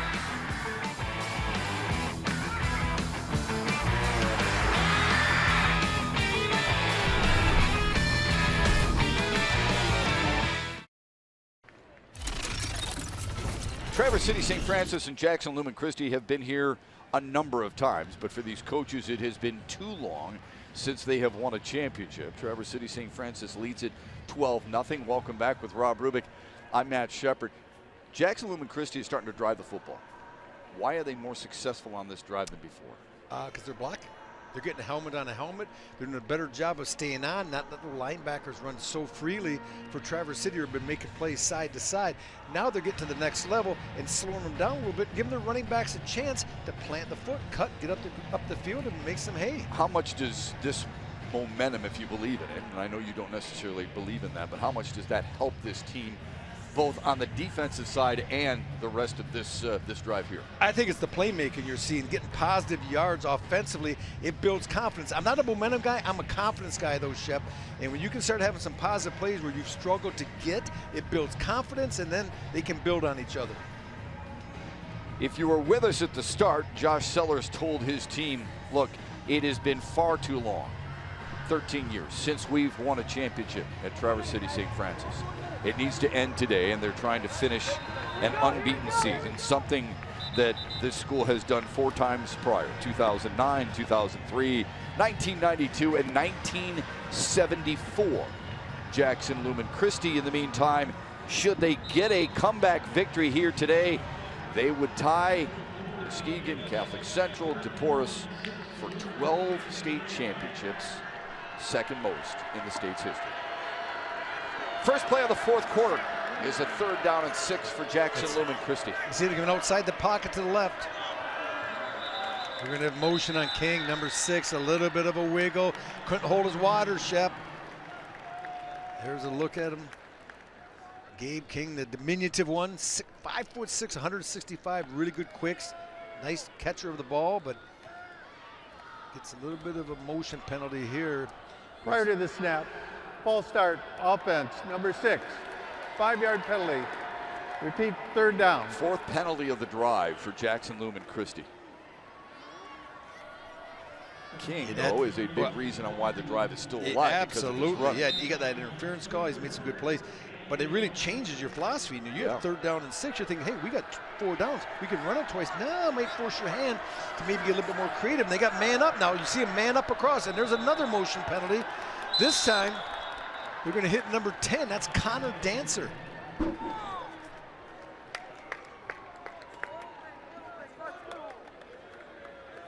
Oh, there's the frustration on Coach Brogan's face. Pre-snap penalties will make every coach go bald like me in no time. You'll lose hair doing that. Now. Well, look, this is 4-down territory anyway. It is. Prior to the snap, false start, offense, number 10, 5-yard penalty. Repeat, 3rd down. And as a wide receiver getting back to that motion, you should never jump because you're looking at the ball. You're not really hearing the count. Now, obviously, with fewer people in here than normal on a Sunday, it's a little easier to try to hear the count. Lathers on a quarterback draw. Up the middle with momentum to the 20, 19 down to the 18-yard line. That's a heck of a run by Joe Lathers right there. What a nice job by Lathers. Lets it go. He's patient enough before he takes off to let the rush come up the field, let the secondary coverage, you can see right there in the middle, Hathaway, when he gets by him, then it's just put your nose to the ground and drive. And by doing this, Shep, it sets you for much better, as you said in your call. Now you're a 4th and 4. Now the run game is still in play besides the passing game. And I got to believe number 12 is going to have a big hand in this. I don't see him just handing the ball off. First trip to the red zone for Jackson Lumen Christi today. This is a massive play on the biggest stage. Can they get a 1st down or a touchdown and get a little closer? We'll soon find out on Valley Sports. All right, coming up next, the Division I state championship game. It features the defending champion Belleville Tigers and the Fighting Scots of Caledonia. Our kickoff here on Bally Sports Detroit shortly after 1 o'clock. You can find it right here on Bally Sports Detroit and the Bally Sports app. Really looking forward to the big boy showdown here in Division I.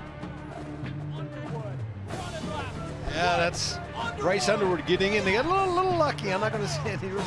Could have been a holding call as Corey Sadler, the outstanding freshman for Cass Tech, was hog-tied a little bit at the point of attack. But right there, Bryce Underwood, all he did was make plays down the stretch. That sophomore quarterback is pretty special. Two really good quarterbacks in that game. So, folks, stick around and watch Caledonia against Belleville. Herb Brogan's team down 12, 4th down and a long 3. What are you doing here, Rubes? Well, I'm going to get number 12. He's got me down here, Joe Lathers. You got to keep the ball in his hand and roll him out, maybe give him a little run pass option, maybe leak someone from the backside. Try to maybe a tight end leaking across the field. He's going to keep it himself. Left side, breaks free, touchdown!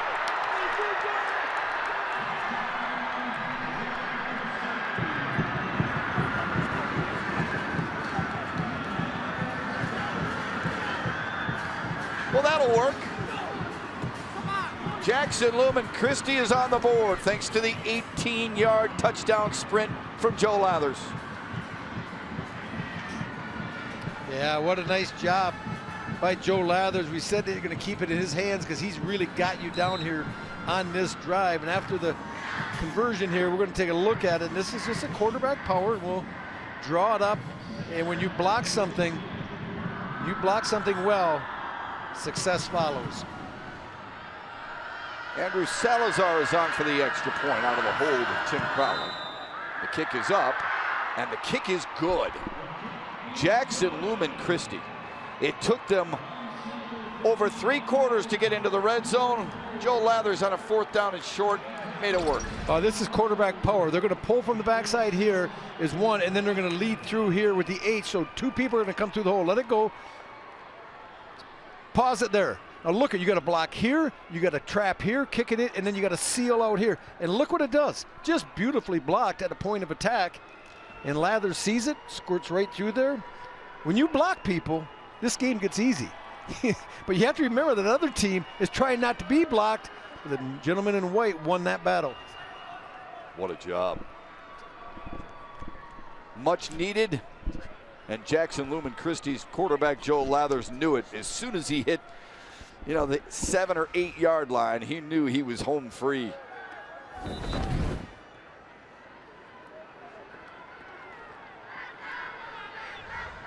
Well, what did Josh Sellers tell us at halftime, Riggs? He said, look, part of the reason we're only up 12-0 is because Jackson Lumen Christi is playing really well. And you know what? They showcased it on that drive right there. 12 plays, 83 yards. Needed almost 6 minutes to get on the board. This is great, isn't it? I mean, yes, a 12-7 game, a competitive game, a physical game. 2 teams that are similar. They kind of mirror each other. Yeah. Quarterback driven, good running backs, physical linebackers, good offensive line play. This is outstanding. Surprising that it has been this low scoring, at that the defenses have really dictated this matchup. Remember, they met in week 2. And it was Traverse City St. Francis winning it 42-35. Drastically different here on Championship Saturday. Traverse City St. Francis will receive. And this is their quarterback, Wyatt Mercedes. And Mercedes was brought down shy of the 25. Let's see how these quarterbacks, Rob Rubik told us this would be the key to the game. How have they fared? Look at this. The biggest thing that's different is the 2 turnovers, interception, but you look at the completions, the yards, the rushing yards, I mean, they mirror each other, and that's what we talked about, these 2 quarterbacks in the open. These teams go as they go. Christi's been shut out the whole game. Joe Lathers, that last drive, he put him on his shoulders. He went down the field. He made the plays, obviously helped blocking by his offensive line. The number 12 really stepped up. Energy is heightened in the building now. Now Sadis rolls, throws, home run ball, incomplete, and a flag on the play. I'm going to call it on Alex Pastoriza. And I know people are saying that's uncatchable ball, not a rule in high school. You can throw it 30 yards over his head, but I think it could be holding as much as pass interference. Right here on the bottom of the screen, he's got the hand out. A little bit of hand fighting. I don't throw it, but you know what? I'm not down there. And they're discussing it right now. But he does get the hand in there a little bit. Boy, that's a tough one.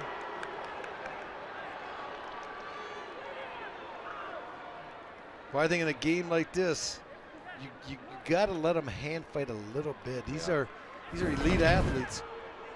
Now you have to regain your emotion a little bit if you're Alex. And there was no Pastoriza. advantage. I'm sorry, Shep. And there was no advantage gained by that little. But look, you can't Holding. help that sometimes. Defense number 14. It's a 10-yard penalty. Penalty results in a first down. You're right, Rubes. They called it holding instead of the pass I wonder if it was before that, because that was just a little bit of a hand. Yeah, and you can look here. There's no such thing as a tackle box. Uncatchable. No such thing, and that's people struggle with that. This time, Traverse City St. Francis budged a little bit.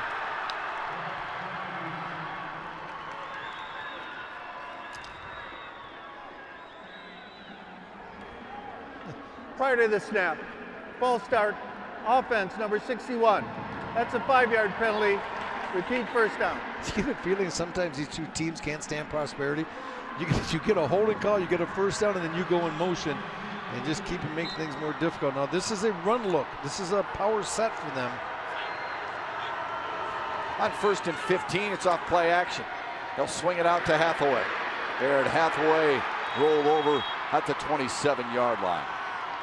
Good backside pressure from Aiden Pastoriza. So we talked about his ability to block offensively at the tackle position. From the defensive end, he went from the left side to the right side to make the good tackle. Shep, we saw in the first half a few of the Lumen Christi drives head in the wrong direction. That's what this Traverse City St. Francis drive. I mean, you went from a 1st and 10, and after a 5-yard penalty and then a 3-yard loss, you're 2nd and 8. Inside give. A little bit of room there for John Hagelstein. A pickup of 5. Two very well coached defenses. You try to run a little bit of an inside counter on them with Hagelstein getting the ball coming back against the green. But your keys, if you read your keys of the linebackers and you see that guard pulling towards you, you're going to stay home because you know the play's coming right back at you. A lot of time left in this one. You will note Jackson Lumen Christi had to burn 2 timeouts so far today. Across the middle, incomplete. Fine defensive play by Britton Hampton.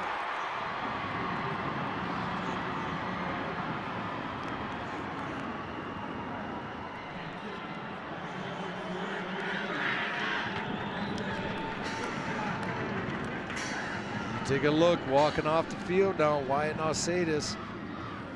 Walking back now, he knows he's going to be the punter in this situation. And Herb Brogan's not buying that we're going to go for it on 4th and 12. He's sending King back. You get back there, you catch this ball because he's going to punt it. King under it.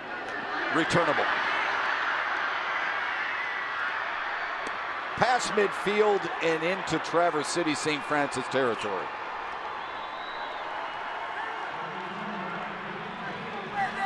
The pendulum is swinged a little bit back toward Jackson Lumen Christi. 3 straight 3-and-outs for St. Francis in the second half offensively. And now Joe Lathers feels like his offense has found the needed groove. Let's see if it continues after scoring the last time they had the football.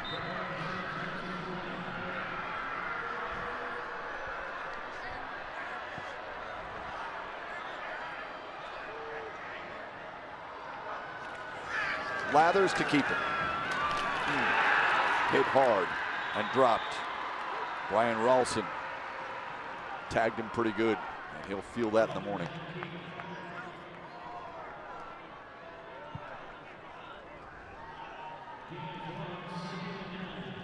That Traverse City St. Francis defense realizes, Shep, right now, okay, offense is struggling. Offense is struggling. It's up to us to stem the tide. Yeah. We need to make a play. We need to become physical again, clog up that running game, force them into a 3-and-out, and get our offense back on the field.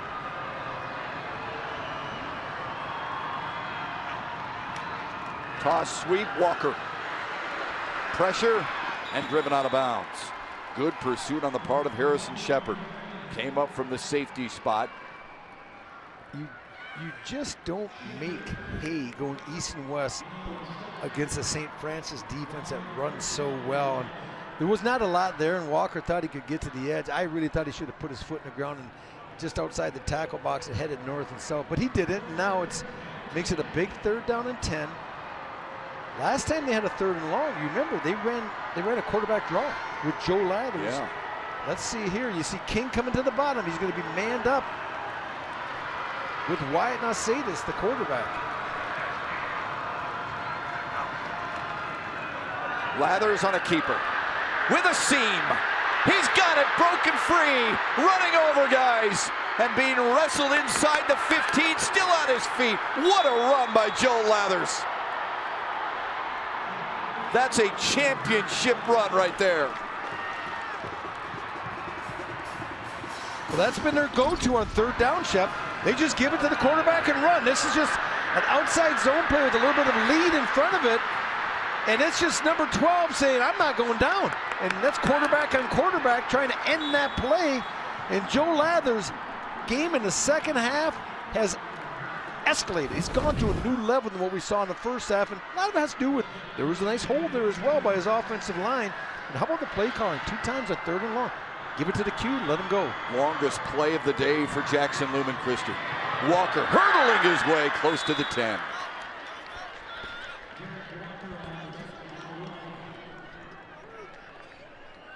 Joey Donahue, another tackle. This is a dandy. Huh? I love it. We know we talked in the week. Absolutely He said, love what do you think? I said, you know, you talked to the coaches, had a feeling like Traverse City had a little bit more firepower, but there was going to be adjustments made by Lumen Christi coming in. Josh Seller says, you know, that's a tough team. We had a battle the first time around. We got to clean some things up. And the game is living up to the billing. Not 77 points, but it's highly competitive. 17 championships between the two schools. Nice play action. Lather will throw. He's got his man. Inside the 5, still on his feet, close to a 1st down, Davion Franklin. Jackson Lumen Christi's offense has caught fire.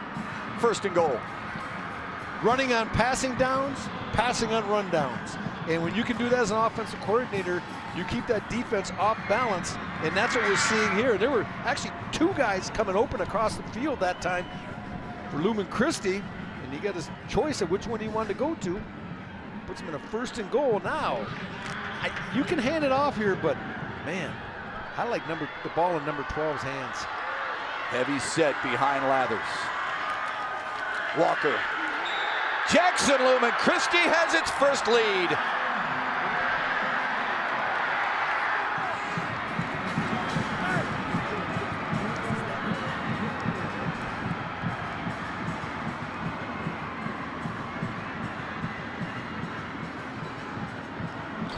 This is old school lead. You see Smith, number 99 in the backfield. He's the lead blocker coming through the hole. Everyone's helmet on a helmet. Create a little seam and let the athletic, powerful, 6 foot, 195-pound senior tailback Derrick Walker take it in for the touchdown. They're going to go for 2 to try and go up by 3.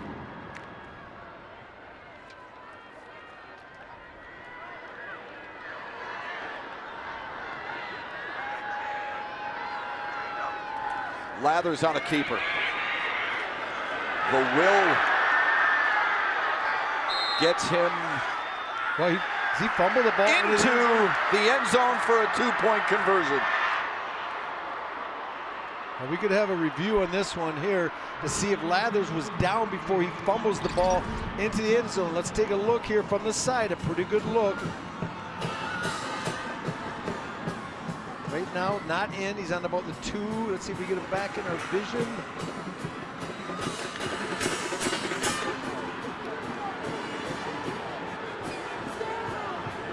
Boy, yeah, you know, from what I could see, although there's kind of a quagmire in there, I think his knee was down, Chef, that the play was dead. This view is going to be tough because there's so many bodies.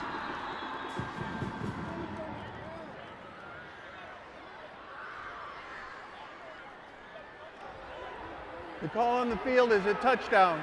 The play is being challenged. Yeah, it's a two-point conversion, not a touchdown, but a 2-point conversion. Looked like the ball was hit loose. This will be reviewed. Right, it's not So challenged. all scoring plays or potential scoring plays are reviewed automatically. That last view was decent. I think if we get another look at that last view we just showed, where you could see his legs.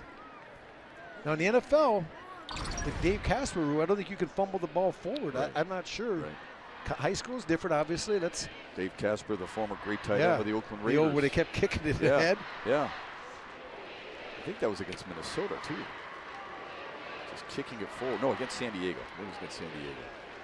On that terrible Oakland grass field with dirt all everywhere. Yeah, let's see here when we can see the ball being loose. Now okay, now I have an idea when the ball, let's see if we can piece this together, Shep, because I could see when the ball came loose.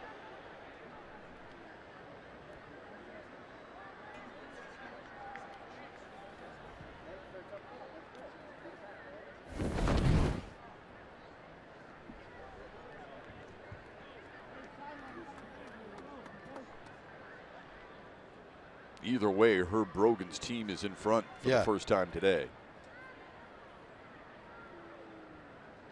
7:05 left in the fourth here. Boy, his defense has been super impressive. All right, this is the one. Let's see here. Get ready to pause it. We think he's down. And let it go. Still not down there. Yeah, the ball's out. That's a fumble. It fumbles into the end zone. His legs weren't down. I think the officials got it right, and that's incredible with this much congestion inside. Looks like Joey Donahue. That ball comes flying out. That ball does come flying out. Is that Connor Smith? It is. Jumps out 99. Smith, yeah, that's a great. That's it. I believe this is going to stay, especially if it was called a fumble. There was no evidence that his knee was down and conclusive that would change it, so I would stay with the call. Look at Joe Lathers say, yeah, I planned that. The call on the field is confirmed. Touchdown. St. Francis loses its timeout and has no further challenges. It's a 2-point conversion. Now, I'm interested why he had to challenge that, though. We need to maybe check with the sidelines, get confirmation check, because all scoring plays we thought would be reviewed. Right. Automatically without having to use a challenge and lose a timeout or lose that challenge. Well, nevertheless, it's a 3-point lead now for Jackson Lumen Christi. And that man, Herb Brogan's got to be pleased with how his team has come out here in the second half. And the defense was good the whole game, but they've been extraordinary here in the second half. Just getting 3 and out, 3 and out, 3 and out. Now, let's see what Traverse City St. Francis can do to try to get a positive play. Get 10 yards, get 15 yards, get some confidence back in this offense that was moving pretty well in the first half. Yeah, this defense, we should note, in the playoffs, has allowed just 7 points, 6 points, 7 points, right? Just 20 points total in the playoffs this year. They gave up 7 to Homer. And they gave up 6 to Lawton in the regional finals and 7 to Napoleon in the semifinals. That tells you something right there, how good the defense has been playing coming in. But again, we can't emphasize enough. They allowed a season-high 42 to the St. Francis team earlier this year in week 2. I can't imagine that from what I've seen here today. Agreed. That this team can give 42 points up to anyone, let alone in Division 7. I'm still shocked that Jackson Lumen Christi started the year 0-3. They've reeled off 10 wins. Traverse City St. Francis will do the same with Wyatt Nausedas. Their quarterback, they'll keep him on the ground with a nice gain on first down. Yeah, outside zone, and people think zone runs, you think of running backs getting the ball. But there's zone plays for quarterbacks. That's just all the line's going to step, play side, Shep. You're going to try to get numbers at the point of attack and kind of try to curve that edge a little bit and give your quarterback a chance to get to the perimeter, which he did. He was able to get 10 yards and move the chains. Just their second first down of the second half. Down 3 and under 7 minutes to go. Undefeated on the year, Traverse City St. Francis, 13-0 in blue. Garrett Hathaway on the carry. Hathaway's father played for Traverse City Central and won a title back in 1985. Overall, there are 4 players on this Traverse City St. Francis team whose fathers played in a title game when they were in high school. Now Sadis with pressure coming. Unloads, jump ball, intercepted. Picked off by Alex Pastoriza. Remember, Pastoriza was upset about the holding call on the last possession. He redeems himself on a 1st and 10 pass that is picked off. Well, I thought there was going to be a motion call here. As you see number 60 going down into his stance, Ethan Morgan on the snap, no call, the play continues, and that's just ill-advised. Wyatt Nausadis has got to realize you can't throw the ball 40 yards in the air across the field in a Hail Mary in this situation. And he's going to catch an earful by Josh. I mean, he's made enough plays this year, and he is, if not the reason, one of the main reasons his team is in this situation. But you expect your senior quarterback in that situation to be a little bit more conscientious with the ball. Traverse City in a situation they are not used to either. Lathers trying to get to the edge, dragged down, tugged at a little bit by Ryan Henning Newman to start. And some people might say, hey, why is that not a horse collar? It's only a horse collar is if you stop the momentum of the runner and you force him to come backwards when you grab him there. In that situation, it didn't impede the runner at all. The shirt got stretched out. No horse collar call. Good job by the officials. Better job by that defense because you need a 3-and-out here. You need to get the ball back. As I said time and time again, in high school, that clock goes fast. This is not like the NFL where you can get 6 plays in the last minute of a game. 2nd down and 8 for Jackson Lumen Christi. Lathers with a toss sweep to Walker. Cuts it back. Dragged down at about the 41-yard line by Joey Donahue. Moves side to side so well. Drew Hardy, number 44, nice job setting the edge, Shep. You always hear that. Takes it in with his inside shoulder, kind of squeezes it down, and forces the back to cut up. When you do that, then your linebacker kind of flows to the outside and makes the play. And this is the 3rd down and 6. We've seen now, this has been Joe Lathers' time. In this second half, 3rd down and medium to long, they've kept the ball in 12's hands in some type of run play. Can you put a quote-unquote spy on him? Yeah, you can, but you just hope your spy doesn't get blocked, cut up in the wash. Just keep an eye on it. Could be quarterback power just going left. 3rd and 6, it is. A cutback, close to a 1st down. It's going to be about a yard short. This is why Herb Brogan gets paid all that millions of dollars as a high school football coach. Yeah. I say jokingly. A 4th down and 1. What would you do here? I would go super hard count with 4:30 to go, but I would not go for it. Your defense has been playing outstanding. Outstanding in the second half. I would go hard count, try to get him to jump, and if not, I would just either take a timeout or take the 5 and then punt it. But that's me. I'm a little bit conservative. Lathers is also their punter. There's the hard count you were talking about. Now, do they take a time? How much do they value that 5 yards? And there's situations like this. Coaches say, okay, we'll try the hard count. We'll take our time. We'll come back up. We'll still go for it. 4:02 left in this nail biter. What a thrilling conclusion we've got for you here on Valley Sports for bragging rights in Division 7.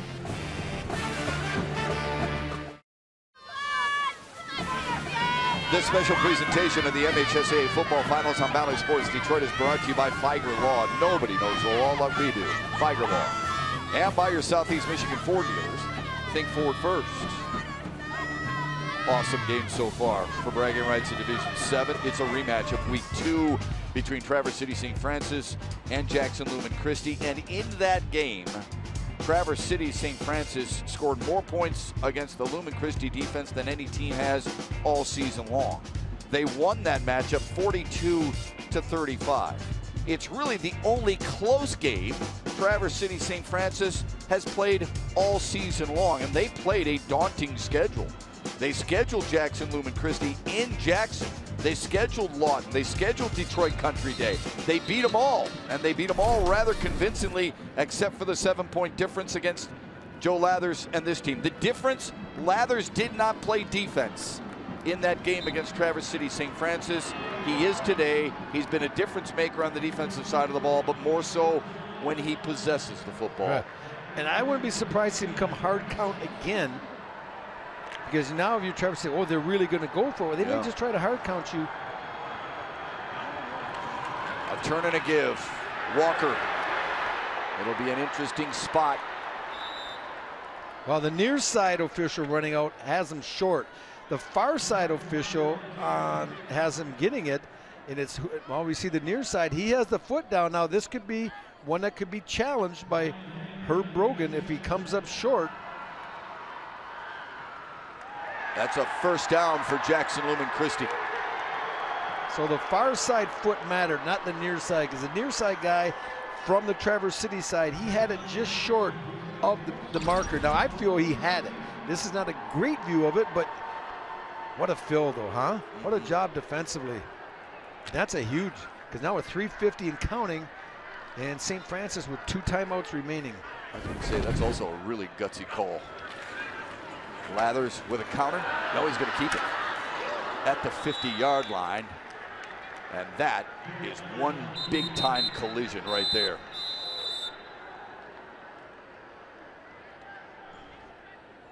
Harrison Shepard and Joe Lathers popping pads at midfield. Shepard remains down. Listen to this collision.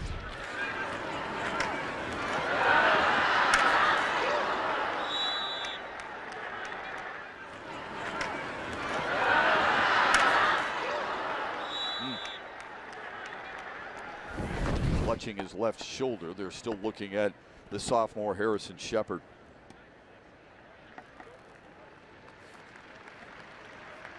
He's up, and that's a great sign.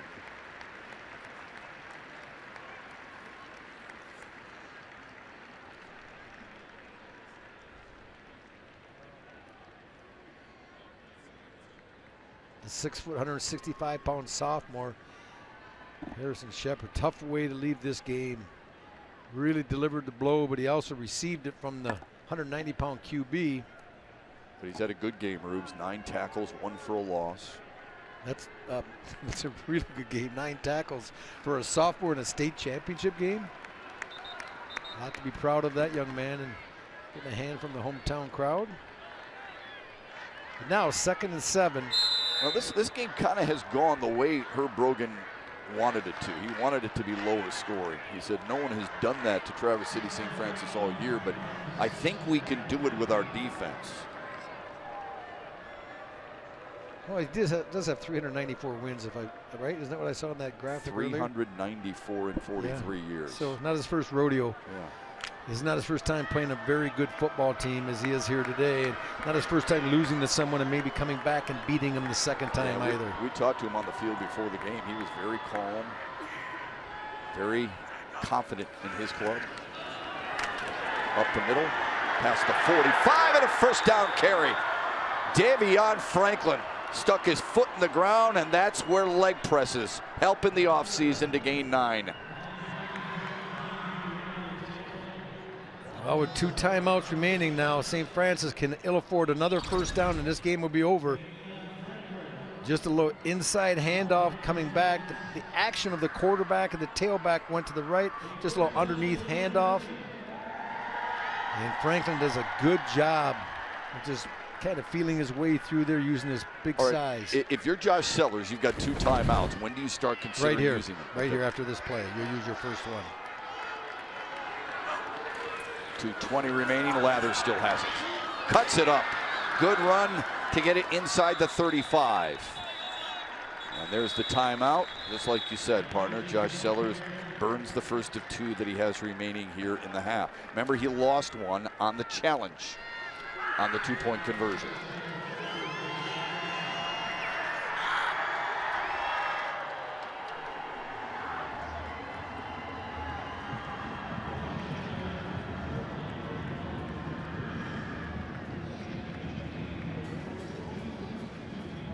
So the referees, we're getting an official word, the referees really should not have counted that as a challenge. But Josh Sellers did call timeout, was granted the timeout for the challenge. But I think they should give them the timeout back. Agreed. How hard is that? Well, you get one more timeout. Nothing changes in the game. That's why the rule was implemented. I was down on the field with yesterday in one of the games. The sideline, the coach is trying to call a timeout to challenge on a turnover, and the ref is telling him, no, you don't. It's going to be reviewed because it's a turnover. It was a coach from West Catholic, Coach Grove. It's hard to believe that Herb Brogan's team lost the first 3 games of the year. New Lothrop beat them 12-7. They lost to this Traverse City St. Francis team by 7. Lost to Hastings by a field goal. And this New Lothrop, you said they lost 12-7. That's a team that Traverse City took out to the woodshed last weekend. Isn't that crazy? Walker hops his way for a first down carry. He got to the 30 before he was pushed back. That's enough to move the chains again. This is a punch-you-in-the-mouth drive by Jackson Lumen Christi. Well, we have maybe not given enough love up front.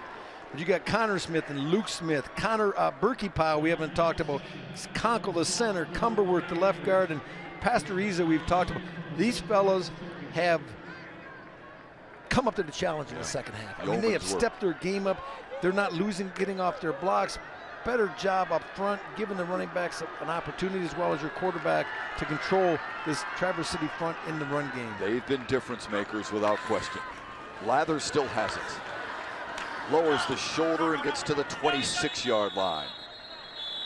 Gabe King in on the tackle, and the final timeout burned by Traverse City St. Francis. Just 1:34 left.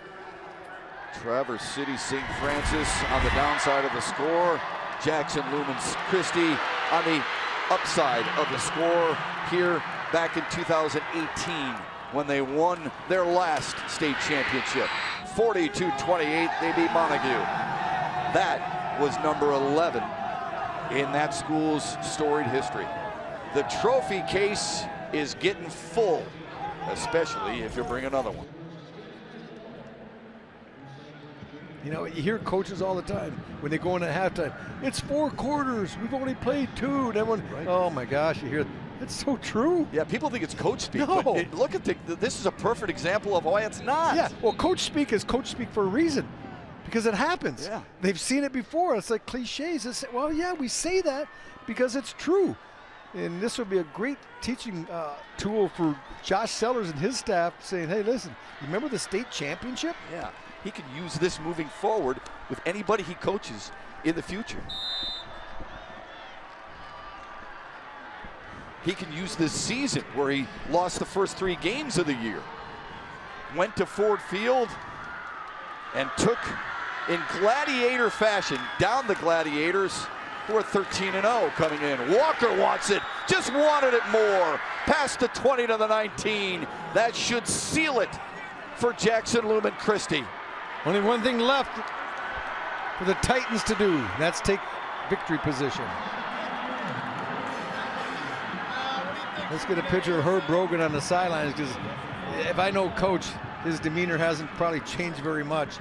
When the end of the game finally happens and that final second ticks off, you'll probably get a little bit of a smile, but that's about all you're going to get from Herb. I don't know if this team... Look at him. He's losing like 28, I think. I don't know if this team surprised him at all, his own team. Because it's not one of those, their all-time greats, as evident by the record, but I'm telling you something. This is as impressive and perhaps meaningful a championship to him as he's ever had because of the way the season started.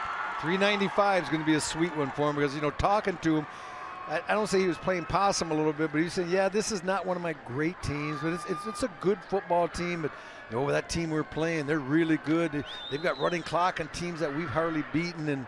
But he knew what he had, and he knew that he could his kids play at the next level. He had great opportunity to win. Jackson Lumen Christi, minus 8 yards rushing in the first half. 163 in the second. They have their 12th. Make it a dozen for Jackson Lumen Christi. The second most in the history of the state. Brogan And Jackson Lumen Christi come from 12 points down to win it by 3. Coach, look at him. There's no quit. He's still coaching. Game's over, but he's coaching where you need to be. Line up to shake hands with a great opponent. And Josh Sellers and the St. Francis team represented the North Country well here today. This was truly a wonderful high school football game. Herb Brogan and Jackson Lumen Christi never got the script. It wasn't supposed to happen, but Joe Lathers made it happen. Wow.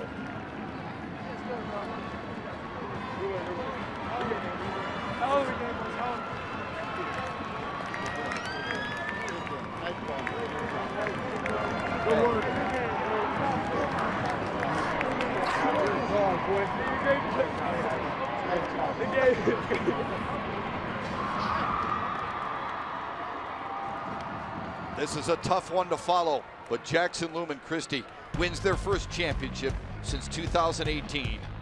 Number 12 never felt so good for number 12 in white.